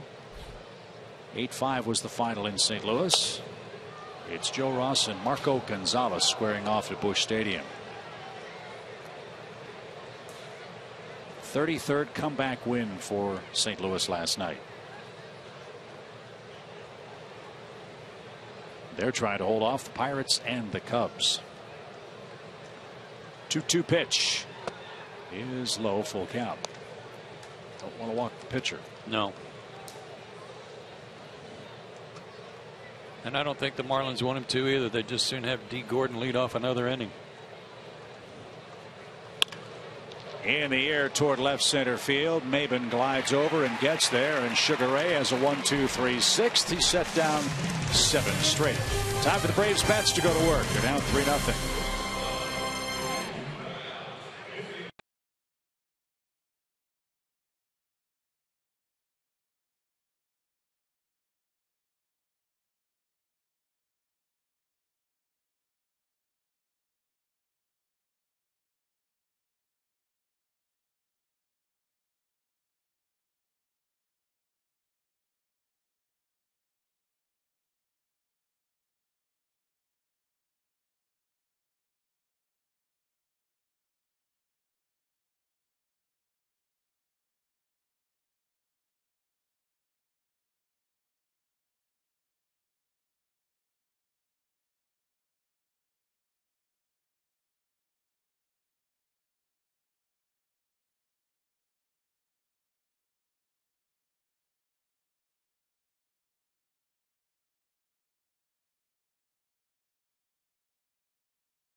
In the 6th.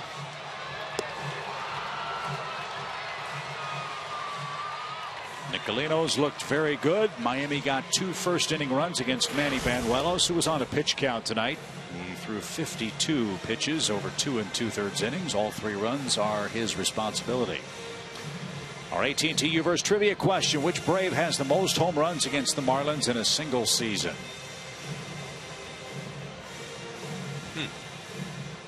We'll think about that as Nicolino gets set to face Maben, Freeman, and Nick Swisher. Again, a lot of possibilities there. Well, a term you used earlier is one that's worth repeating with Cameron Maben coming up. If it weren't for bad luck, Atlanta would have no luck at all. And how about the shot off Maben's bat in the 3rd inning with the bases loaded? Bour, with a diving stop, was able to scramble and double up Nick Markakis in a race to the bag. And that bases loaded threat came to nothing for the Braves.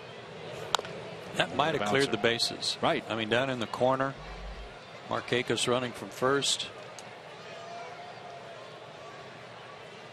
would have tied it up.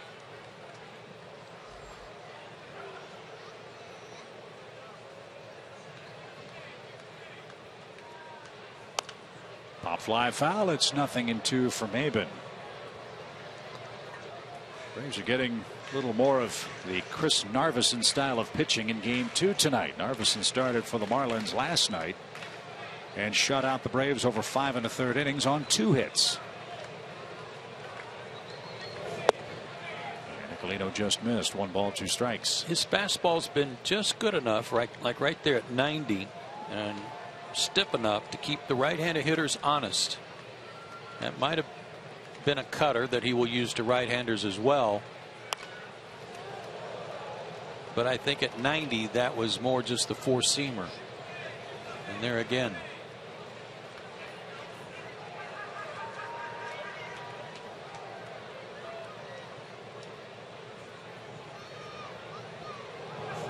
Swing and a miss. Breaking ball got Maben. And there's out number 1. That's his first strikeout in the game. Excuse me, his second strikeout of the game. That looked like a cutter. Biting in on him.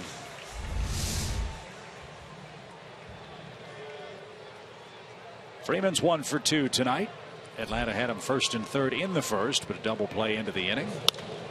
And Freddie pops up the first pitch. That's into left. And Gold Glover Christian Yelich says he's got it. And that's the second out. Hey, got some news for a former Brave tonight. Remember Jose Costanza? Sure. He's playing in the Independent League with York. Tampa Bay Rays just signed him. Oh, good for him. The Bay Rays brought up Jose Costanza, so he's going to try to help the Rays get to postseason play. We're looking for a speedster to help him out. Good for Jose. Tampa Bay's 3.5 out of the second wild card in the American League.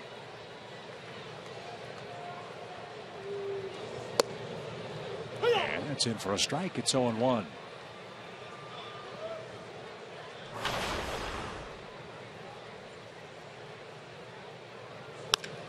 In the air by Swisher to right. That's going to be playable for Gillespie. And Nicolino, well, the Braves have no answer for him right now. 3 outs on 8 pitches. And we're off to the 7th.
Georgia native Sam Hunt performs after the game Thursday, October 1st. Free post-game concert brought to you by Coca-Cola and Delta Airlines. We hope you'll join us. Get your tickets online at Braves.com.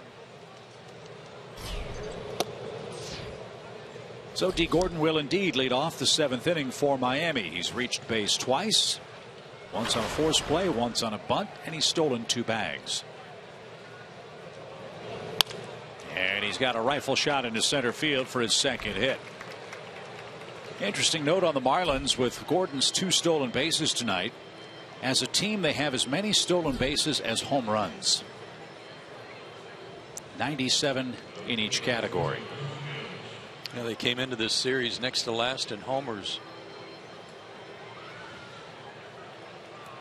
And the absence of Giancarlo Stanton certainly has a lot to do with that. He hit 27 homers in the first 74 games for the Marlins.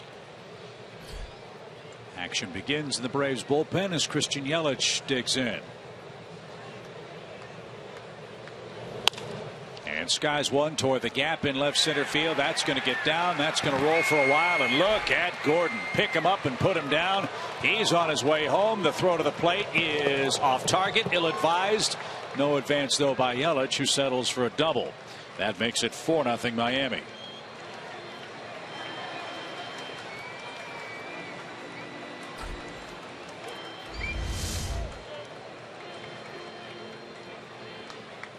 Fastball up, belt high.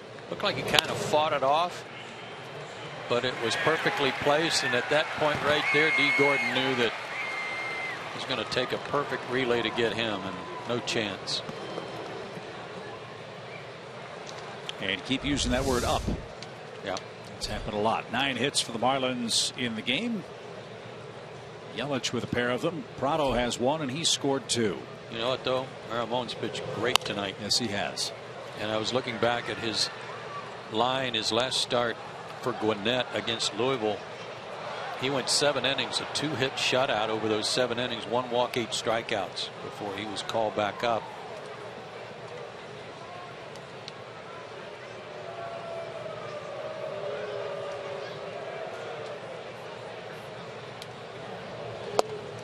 Back to Martin off the plate. When I said he has scored 2, that's TOO, not TWO. His run came in the first inning. Marlins jumped on Manny Banuelos, who got the first out of the inning. A hit, walk, another hit, and a ground out. Just like that, the Marlins were off to the races.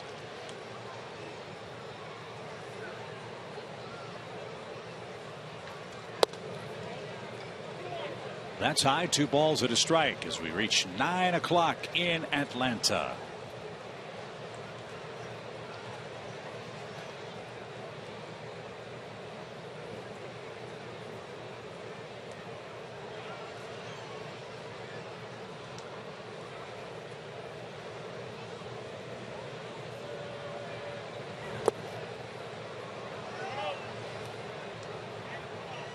Three balls, 1 strike.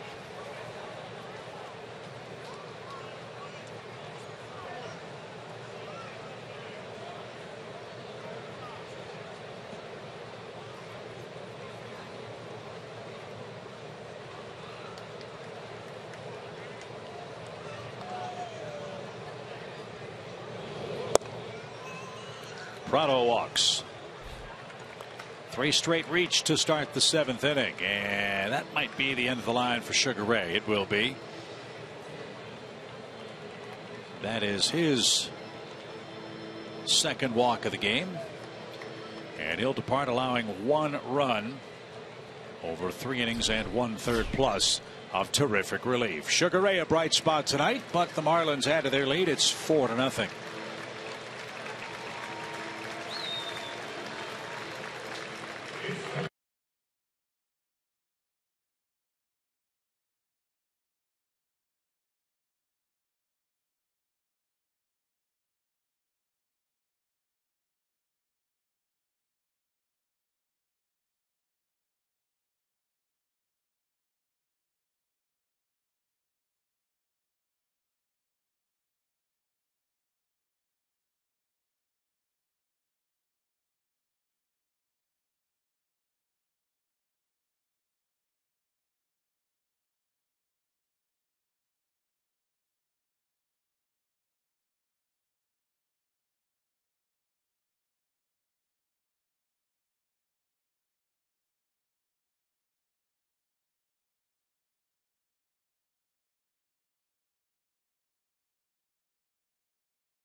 Your Atlanta area Mazda dealers. Driving matters.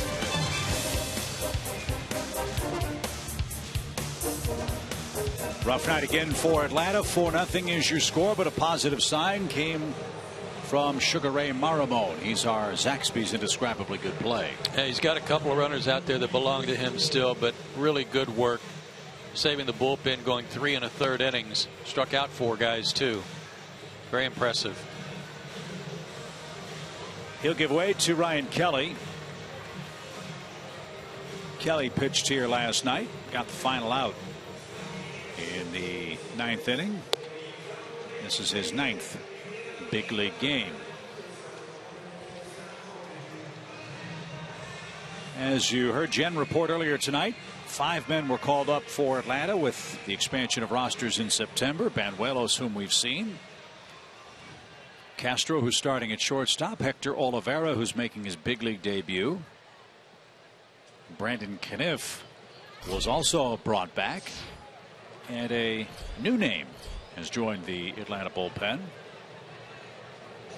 Dan Barawa is here. Braves got him on waivers from the Yankees organization about 2 weeks ago. So we'll see if Dan sees action in the game tonight.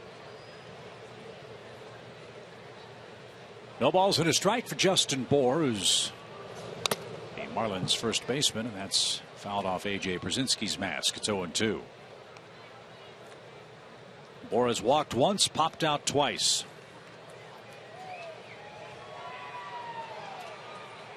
He has been quite a find for the Miami organization. From George Mason University and formerly with the Cubs, where he was a 25th round pick. They got him in the Rule 5 draft.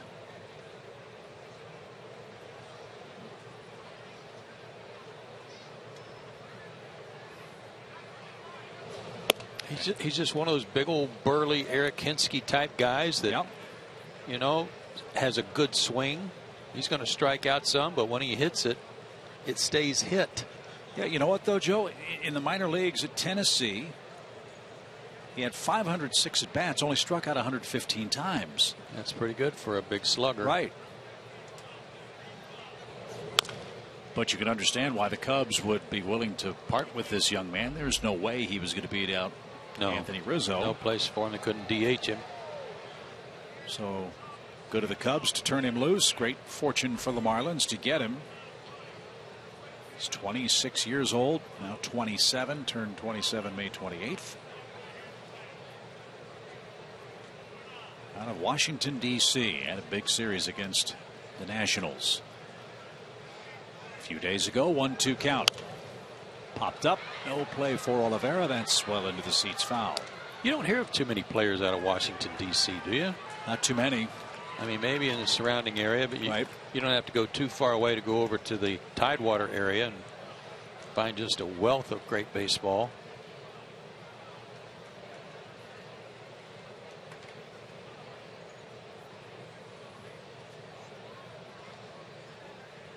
One ball, 2 strikes.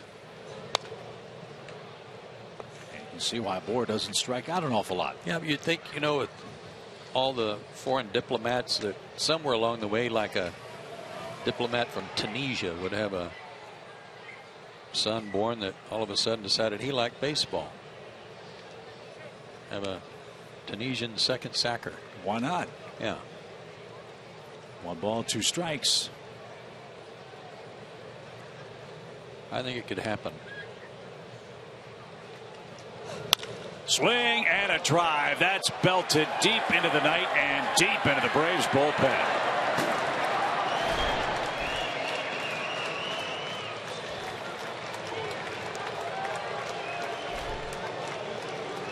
Spoiled a couple of good pitches, then pulverized a hittable one. That ball wasn't very high, Chip. I don't mean the pitch. I mean the line drive going out of here. That was not a high fly ball. That was a scorched blast.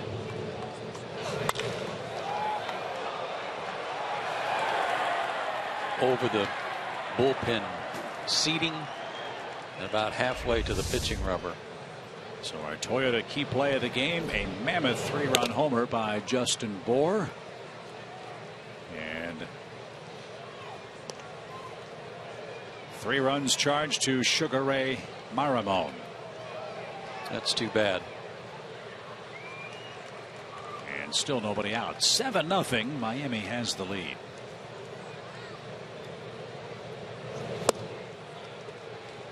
I said it a couple of nights ago. I'll repeat it here. We know what the Braves are doing. We know what they're going through. We know how hard this is. My biggest concern of the final 30-31 games is pitching. Who is going to be able to get outs consistently? And Olivera, diving stop to his left. Check out the arm. Good play. Ozuna's retired, 1 out. This is an important month for the Braves starting staff. John Hart has said there is some concern about the progress being made, or lack thereof, from some of the young Braves starting pitchers. Good play here by Olivera, who took his time and set his feet. He didn't rush, made a good play. And to take pressure off this inexperienced Braves bullpen, starters have to figure out a way to get deeper into the games. Banuelos tonight an exception. Pitch count. Mike Foltynewicz couldn't go the other day. He's got the virus. Saw him before the game today. He still feels lousy. So we don't know who's going to start tomorrow. Then we got to go to Washington for 4 days. And you know the Nationals are going to be geared up for the Braves in that very important 4-game series for them. Well, if I were the Braves, I'd be more concerned about scoring runs at the moment going to Washington, because the Braves have not scored a run since a 7th-inning home run by Adonis Garcia in the last game against the Yankees. So we're at 17 innings now? Yes, 17 innings without a run.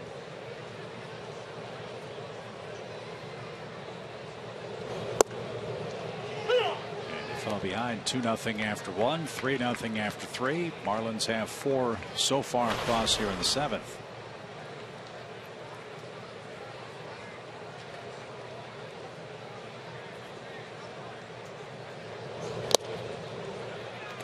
Full count from Cole Gillespie.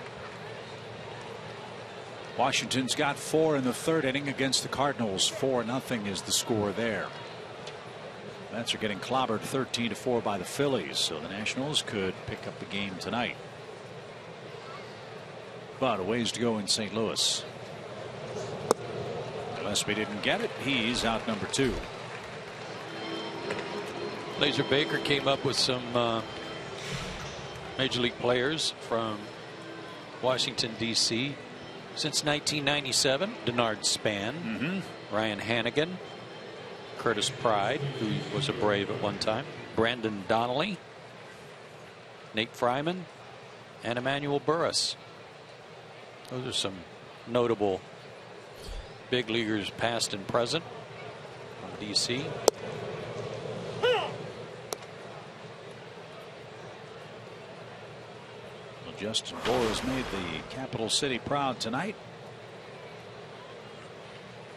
with his 15th home run of the year.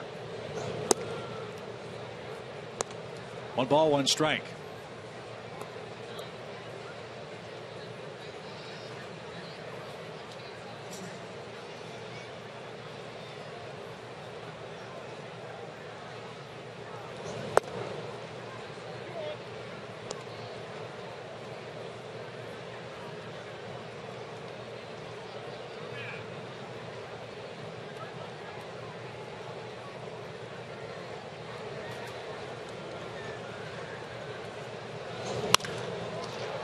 To center, and Maben cuts it off. Real Muto will settle for a long single. Nice job by Maben to cut that ball off.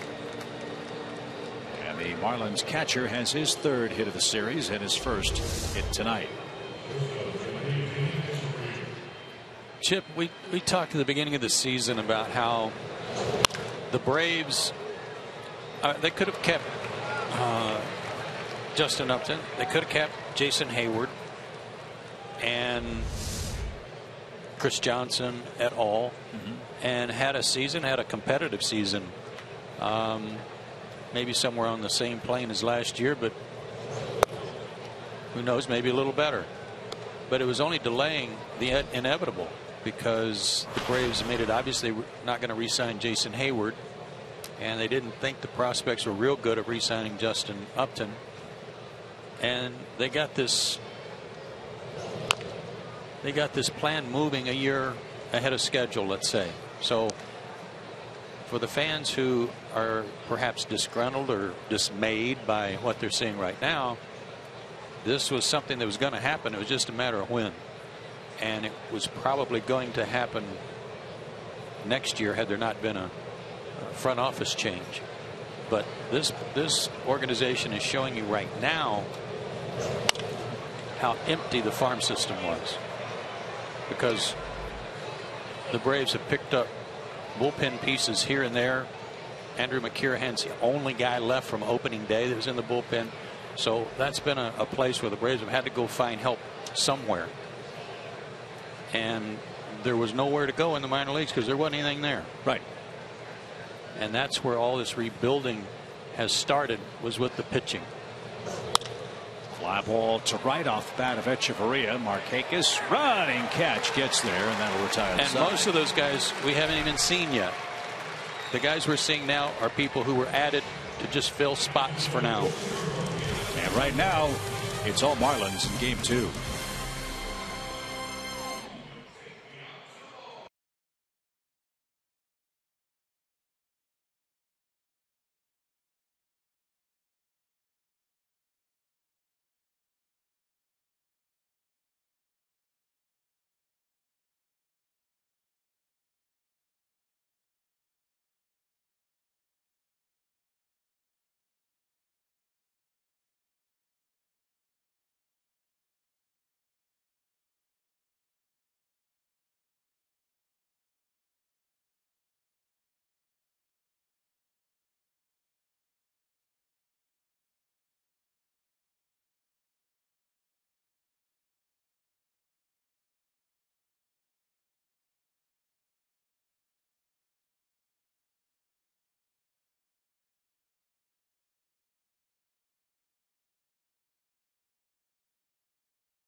Reproduced or retransmitted in any form. The accounts and descriptions of this game may not be disseminated without the express written consent of the Atlanta Braves. Fans, spend your weekends with us at Turner Field. We have great upcoming weekend matchups with the Mets, Phillies, and Cardinals. Every Friday night at home is Friday night fireworks night. Kids run the bases every Sunday. Weekends are the perfect time to catch game. Go to Braves.com/tickets today. And today, and plan your visit with us here at Turner Field. Joe, I agree with you wholeheartedly with what you said before the end of the last half inning. And I think it is important to also think about a couple of clubs that are really making news in Major League Baseball this year. Think back just a couple of years ago to what the Houston Astros went through. They had 3 consecutive 100-loss seasons, 3 in a row. Lost 90-something games last year. Here they are in 2015. 73 wins, 4 games ahead of the Texas Rangers and headed for a playoff spot. The Chicago Cubs, with all of their resources, all of the charm of Wrigley Field, big city, big money, all that stuff. Took them 6 years to take that franchise down to its foundations and build it back up. And here the Cubs are, arguably the 3rd best team in the National League and headed for the playoffs this year. There's a shot by Przinsky headed for the right field corner. That'll rattle up against the fence. And he's going to slam on the brakes, down 7 runs. And he's got a leadoff single. point I'm trying to make is I don't know if the Braves rebuild is going to be necessarily that invasive or that necessary. But to your point, we would both agree that the path that the Braves were on, with key players heading to free agency and the dollars that they were going to command and the draft picks that they were going to have to settle for, that was an unsustainable path. The Braves weren't going to go anywhere long term in that direction. Yeah, I think it was necessary, and they had to do it. It was just a matter of when they were going to do it. So that was my point altogether, was that better now than waiting another year and thinking that maybe this year you could squeak out some competitive, and I don't mean squeak, I mean those guys were good players. Sure. Justin and Jason. So the combination of all that, let's face it, there's some guys that wouldn't be here. A good chance Markakis wouldn't be here. Cameron Maybin wouldn't be here. So the makeup of the team would be roughly what it was last year, and you would probably expect similar results.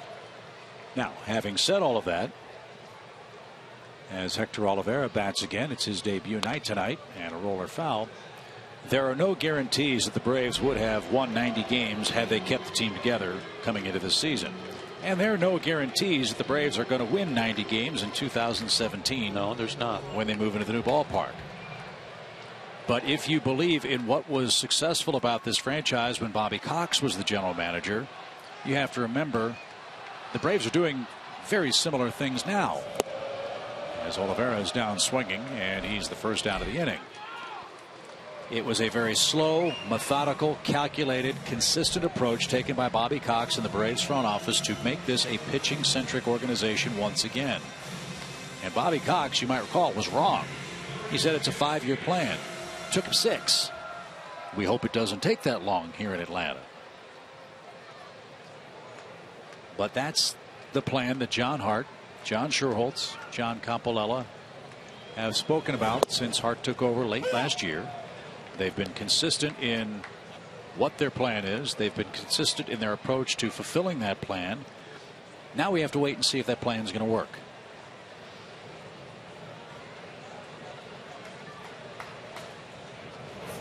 They also told us that there would be some painful growing pains along with it.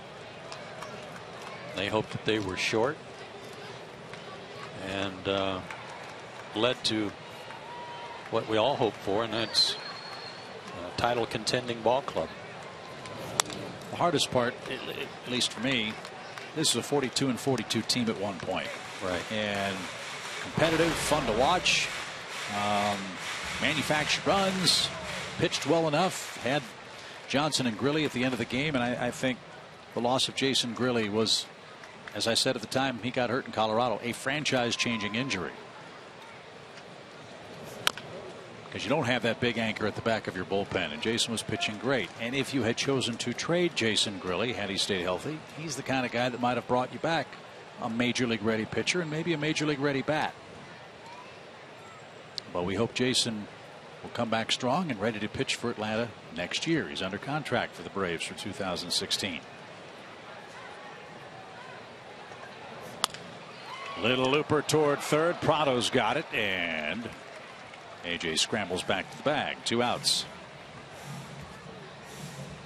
But I think as hard as it is in our instant gratification Twitter, Facebook, I want it now mindset as a society, if you were a fan of the Cubs and the Astros sitting where they are now, would the 4 or 5 years of rebuilding be worth what they're seeing in 2015? I would venture to say the answer to that would be yes. You bet.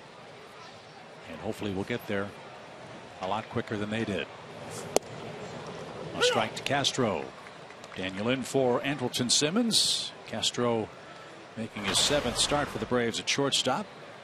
He's walked and hit into a double play.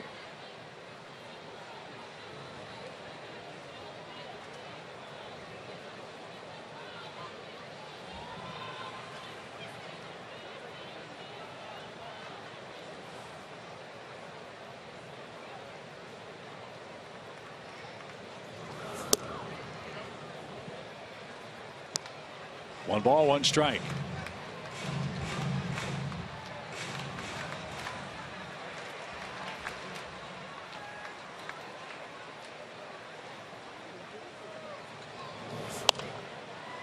That's out of play.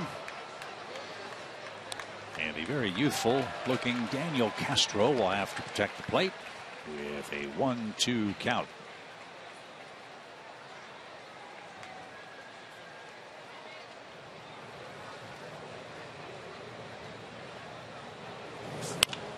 There's a shot down the left field line. Did he keep that one fair? He did. It's in the corner. And the Braves have runners at second and third. Brzezinski goes first to third on the Castro 2-out double. And Ryan Lavarnway grabs a bat. He'll dig in next. Daniel Castro surprised us a couple of times earlier this year by being able to turn on the ball. This was a high pitch. Did I say that was up? It was up that he turned on and kept it fair. Daniel's got a quick bat inside.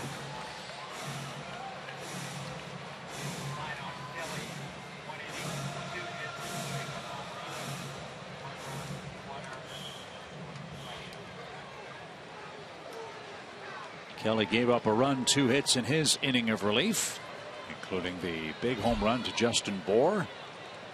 7-0 Marlins. Braves try to spoil the shutout bid with the Piston Ryan Lavarnway coming up. Good cut. I was just looking at the bullpen's most recent appearances, and I'm going to go alphabetically here. And the frustration for Freddie Gonzalez about who to go to in certain situations, and not tonight. Tonight's a different cat because of the pitch count, as you pointed out, for Banuelos. But Detweiler giving up runs in each of his last 2 outings. Edwin Jackson 2 of his last 3. Fly ball center. Ozuna should catch it. And I could go through the whole list, and every one of them is similar, with the exception of Vizcaino. He's the closer. He doesn't get to pitch very often, and he's pitching lights out.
Was presented by AT UVerse, Delta Airlines, and your local Ford dealer. It's getting late in Atlanta, late in the game as the Braves trail the Marlins. Daniel Castro trying to give a little bit of life to that Braves offense with his double just a few moments ago. Had a chance to talk to him before the game today. Eddie Perez was kind enough to translate for me, and Daniel talked about, the word he used was emotional, about getting the chance to come back up here, only making 11 game appearance earlier in the season. He said one of the things he's worked on out in the field is his agility and fundamentals. But the agility, guys, was something he specifically pointed out when he's been looking at things to help make him better, give him a chance to get up here, stay a little longer the next time. You know what, Jen? I think Daniel Castro has a future as kind of a utility guy. We've already seen how well he can play shortstop. And if you can play shortstop in one other position and swing the bat, you've got a future at this level. And we know he can pick it, and he's showing he can swing the bat. This is Dan Barawa. He's the 58th different player to wear the uniform for Atlanta this year. And he's facing Casey McGee, who's pinch hitting for Justin Nicolino, who went 7 innings of 6-hit shutout ball tonight for the Marlins. He's allowed 2 earned runs or less in each of his last 4 starts now as the Marlins left-hander. He was very solid tonight. And Barawa's rushing it up there in the mid-90s. This is not his big league debut. He did pitch earlier this year in June, excuse me, for the Yankees against Detroit.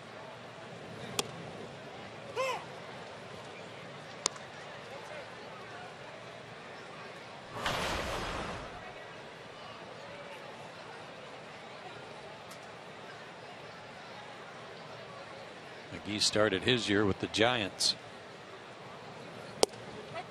And he will have a seat.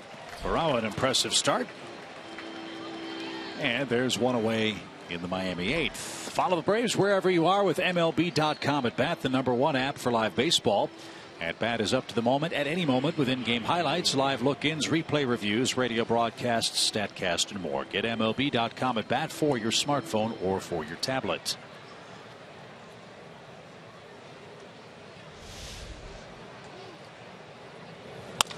Gordon slaps one toward short. Backhanded stab. Quick release. And he got Gordon by a step.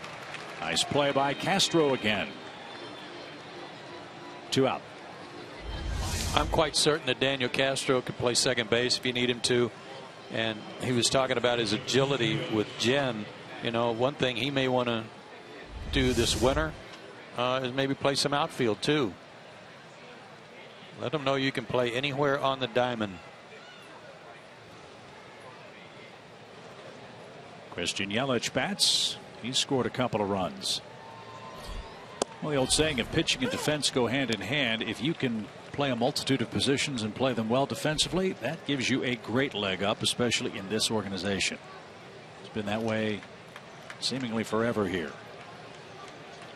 And as a reminder of that, when the players make their way out of the locker room and head down the tunnel toward the dugout, there's a big giant banner that's posted on the wall. And it says exactly that. Defense wins championships. It has a list of all the Atlanta Braves Gold Glove winners posted. Barawa is going to take care of Yelich. And a wild throw to first. It's a good changeup. Yeah. And he almost threw one to Freddie Freeman, too. 3 up, 3 down. Barawa, a nice debut. 7-0 Marlins. That's what I meant. The one to Freddie.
Of the game. Tweet your strongest fan photo to hashtag South Data Strong Fan for a chance to be featured in an upcoming broadcast. It's brought to you by T-Mobile. 7-0. Miami has the lead. Braves are coming up for the 8th inning. Another rough night in Atlanta, but frankly it could be worse. And I'll explain why after we take a look at our AT&T Universe trivia question. Which Braves got the most homers against the Marlins in a single year? Fred McGriff. I'll say Chipper Jones. And it was, wow, Frenchie. Jeff Francoeur, 7 of them. Man. We'll see Jeff pretty soon. Got a couple of series left with the Phillies. In fact, Jeff was playing so well that somebody put a waiver claim on him and they pulled him back. Is that right? Yeah. So he'll be with the Phillies the rest of the year as Eric Cordier is on to pitch. Could be worse, even though we're losing 7-0. How'd you like to be the Kansas City Royals? 80-50, 13-game lead in the AL Central. A chickenpox virus has invaded their clubhouse. No. Kelvin Herrera and Alex Rios are infected with chickenpox. Wow. They'll miss a couple of weeks. At least 2 weeks. They've been quarantined. And now it's quarantine alert for the Kansas City training staff. So Johnny Gomes, welcome to Kansas City. Hope you already had chickenpox or inoculation.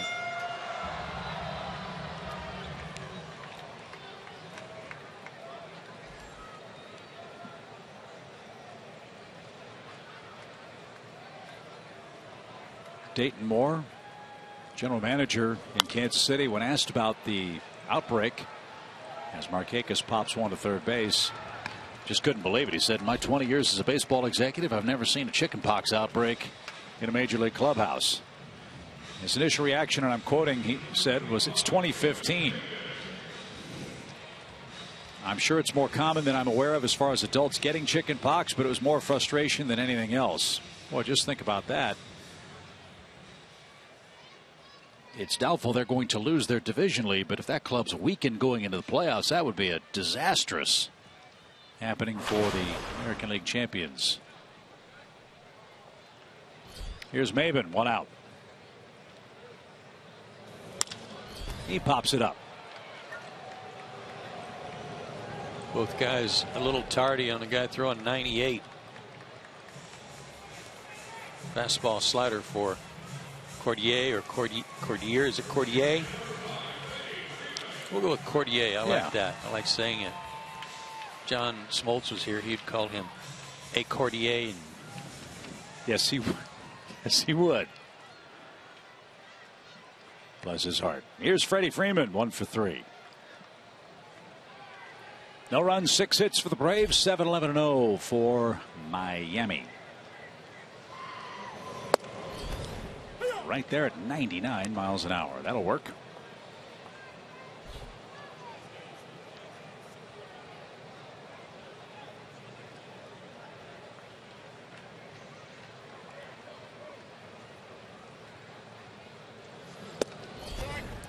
Just missed, even count.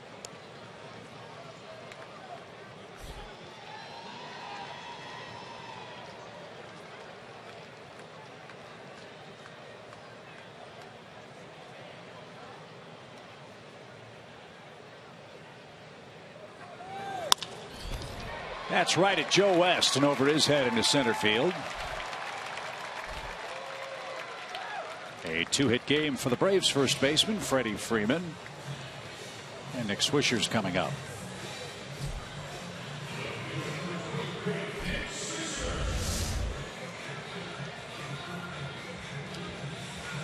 Not diving quite like he was, Chip. He's making some adjustments, staying back a little better, keeping his hands back a little better, and then reacting. 2 hits the result tonight.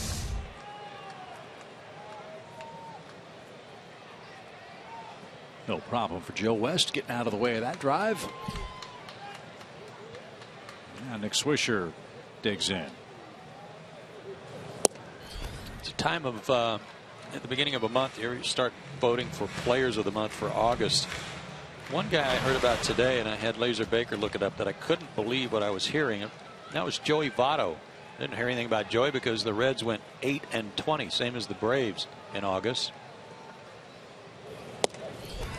Joey Votto hit .314, 6 homers, 14 RBIs. That's nothing to write home about, I mean, for a player of the month. But he walked 38 times and had an on-base percentage of .524. Wow. Wonder what he's up to tonight. Reds are winning in Chicago 3-1. They've given the Cubs a lot of trouble this year.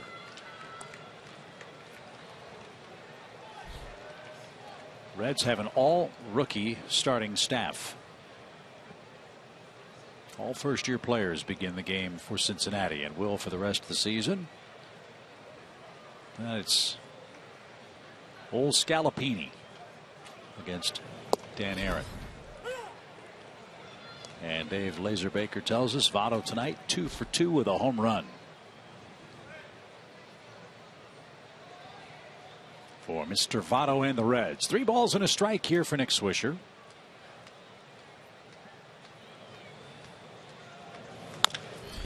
Bounding ball foul past Terry Pendleton.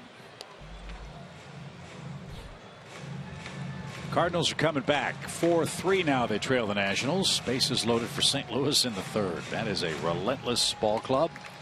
And their closer Trevor Rosenthal will get some votes for pitcher of the month along with Jake Arrieta. Arrieta, I think, is the walkaway winner, but Rosenthal was phenomenal in August. And a proud new papa. He and his wife had a baby girl a couple of days ago. 3-2 pitch is outside. Swisher walks. 2 on, 2 out. Cardinals offense always good. Remember when we saw St. Louis up there, the troubles that Matt Carpenter was having? Yes. Well, they put him back in the leadoff spot, and Carpenter's taken off. In fact, Adam Wainwright made Carpenter a bet. He said, if you hit 20 home runs, I'll buy you a golf cart. Well, Carpenter hit 20 home runs this year for St. Louis. He'd never hit 20 home runs anywhere else in his professional baseball life. I heard Mike Matheny talking about that, saying that last year when they needed somebody to step up, drive the ball out of the ballpark in the postseason, he was the guy that stepped up, and he kind of discovered something in his swing and applied it this year. At times, not his average suffered because of it, but he's come around even with that. That's gotten better. And you remember that story we read about Carpenter, how personally he took his outs and how hard he took it when he went 0 for 4. Maybe he's much more at peace batting first. As that ball's driven toward left by Przinsky. Here comes Freeman around 3rd, and the Braves won't be shut out tonight. Atlanta with a 2-out rally. Pair of hits and a walk. A.J. Przinsky, a 2-hit game. And something for the home crowd to cheer about. It's now 7-1.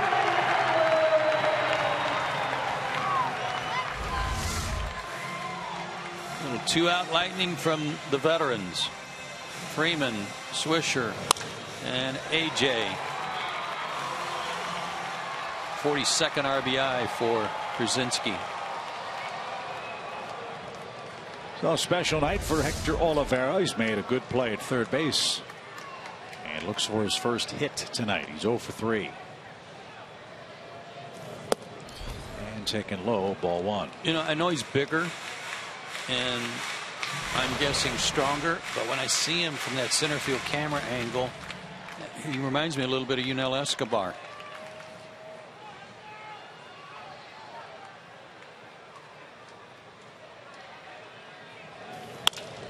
Driven toward the gap. But Marcell Ozuna tracks it down, and that retires the side. A run on 2 hits. Atlanta scores a single run in the 8th. It's 7-1 Miami.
About it too. Big League Impact today had their amateur draft, or their fantasy draft, I should say, for the upcoming NFL season. Shelby Miller involved, AJ, Tom Glavine, John Smoltz. You know what John led the draft in? No. That. Eating. Good grief. There was no salad involved for John. Who's your pick? Well, how would you know? He's got his mouth full. Cookie Rojas was his pick. That's who it was. Oh, yeah, probably. Good one. So a great cause. A lot of the Braves players were involved in that. John and Tom, always good to see them at the ballpark. BigLeagueImpact.org. Yeah, I don't think you can sign up anymore, but you can certainly follow it online. Yeah, and does a lot of good, raises a lot of money for charity, including the Braves Foundation.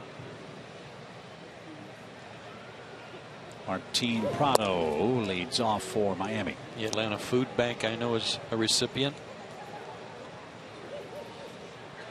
And worldwide, there are efforts to provide clean drinking water to parts of the world that don't have it. Big swing and a miss. When you don't know a pitcher, and Martin certainly doesn't know Barawa, and he starts coming from a little sidearm with that sweeping slider, it's hard to keep your hip pockets in there.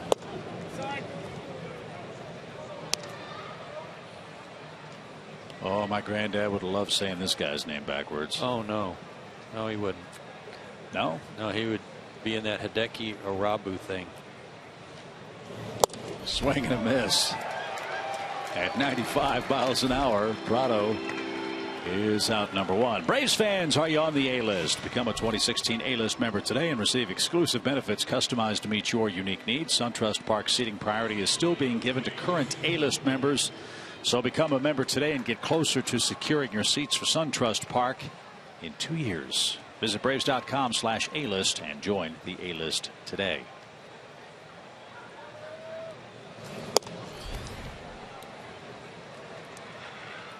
Barawa's coming in and throwing strikes. 3 strikeouts in an inning and a third. Justin Bour struck for a 3-run homer his last time up. It was a missile.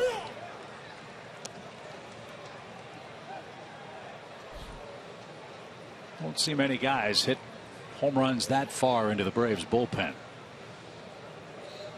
His was halfway to the mound on the fly, and it was on a rope. I was just checking out his uniform. He has not really had an occasion to slide tonight except for that diving catch he made. Yep. And he hit on every part of his landing gear, looks like.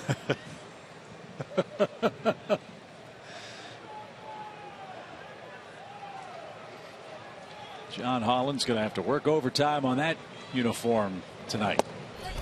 And strike 3 as he backs away. That's out number 2. Dealing. Well, I had a chance to talk to Barawa before the game today, guys, and he talked about kind of what a crazy journey it's been. 2 weeks ago, he was a Yankee. Then now all of a sudden he finds himself getting to be a Brave and learn a whole bunch of new people. But one of the things he said was he's a sinker ball guy. He's a slider. He likes to get ground balls. Done a pretty good job of that so far. And while he felt like last year was a real learning experience for him in AAA, he talked about what we've been talking about all season long, these young pitchers making their adjustments. He said trying to figure out those hitters before they figure me out. Good job so far. I'll say strike after strike. 86-mile-an-hour slider. 96 fastball. This guy you keep throwing the slider to because he's a fastball hitting machine. AJ tried to steal a strike and couldn't. Barawa had a good year working in the minors with the Yankees. A 2.64 ERA over 39 games. He started 4. Pitched at AA and AAA with Scranton Wilkes-Barre. And the slider got Ozuna. He just struck out the side. 5 strikeouts for Barawa in 2 innings of relief. That's a highlight tonight.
Barawa credit for one too many strikeouts, but still, Joe, an impressive debut for Atlanta tonight. Yeah, his great clips of the game, and he was clipping off these Marlins one after another. Struck out 4, including the side here in the 9th inning. Good slider to get Ozuna. Very impressive Braves debut for Barawa. So 4 strikeouts for him, not 5, I beg your pardon. He struck out the side in the 9th. And a couple of changes for the Marlins. New shortstop, new pitcher as the Braves are up for their final turn tonight. This is Andre Rienzo. First time he's ever faced the Braves. He missed 21 games with a lacerated left knee. 13 career relief appearances and 8.66 ERA. 6-8 as a starter, a 5.40 ERA. The first Brazilian player in club history is Andre Rienzo.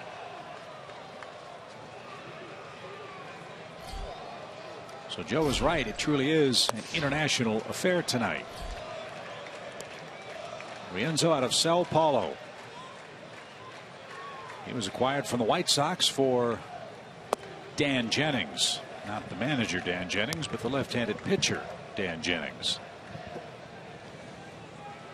Rienzo was 6-8 with the White Sox over the 2013 and 14 seasons, with an ERA approaching 6.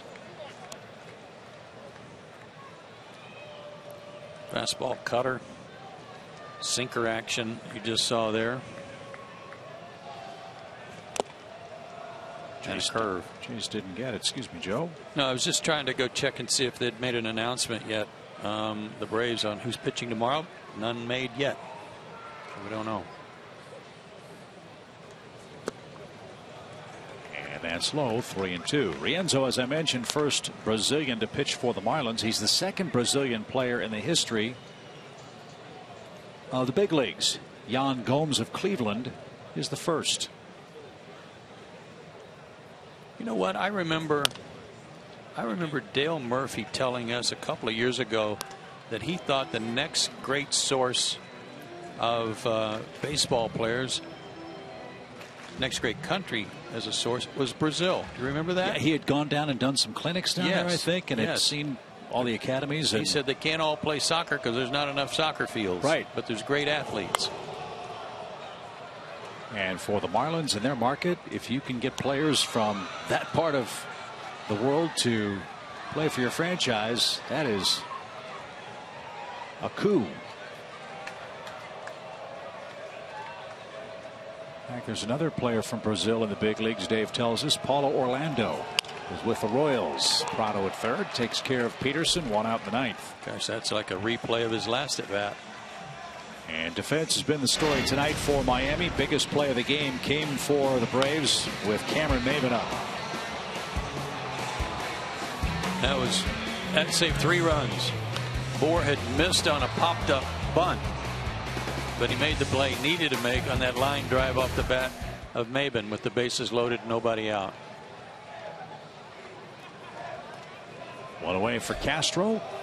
And if that falls in, Braves take the lead.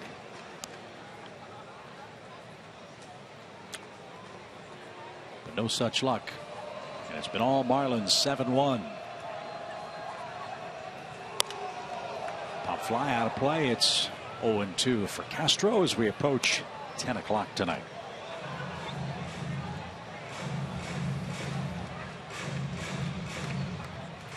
Adam Conley, another lefty, gets the ball for the Fish tomorrow. Game time 12:10. We're on the air at 11:30 with Braves Live. Looks like the Braves will try to avoid a sweep. 0-2. Poked back foul and out of play. Christian Bethancourt's grabbed a bat. He'll hit next.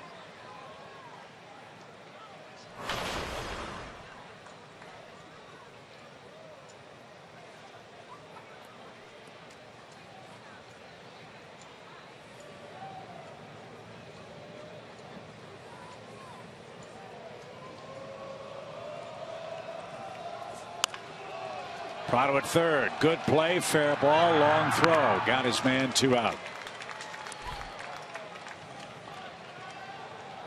Martine's been busy, and as usual, very good with the glove. Game 3 here tomorrow. Early start. Hope you'll join us. Then we're off to Washington. Adam Conley, we know, is one of our 2 Chevron probable starters. Freddie Gonzalez will in all likelihood announce Atlanta's starter during his post-game press conference in his managerial office. Yeah, we're still waiting notification on that. Edwin Jackson might be a possibility. Stetweiler, they've both started. Remember, Mike Foltynewicz was supposed to start game 1 of this series, but had the virus. And as I mentioned earlier tonight, saw him walking out of the clubhouse around 4:30 today, and he looked pale as a ghost. Didn't feel good at all. So Bethancourt rolls to short, and it's bobbled. And Bethancourt's aboard with 2 outs. So Rojas kicks it. He just checked in at the start of the inning. And the Braves aren't done yet. As you say all the time, Chip, the ball finds you.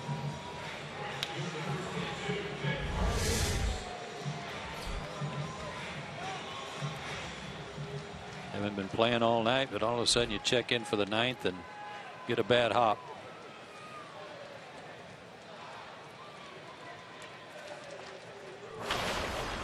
Rojas, another former Dodger. He came over with D. Gordon. And now Markakis gets another chance to hit. Nick Singleton has been hit by a pitch. He got hits in 12 of his last 13 games.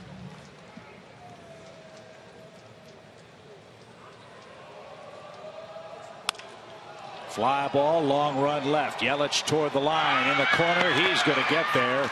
And that's going to end the game in the Marlins' favor. Nice running catch by Christian Yelich.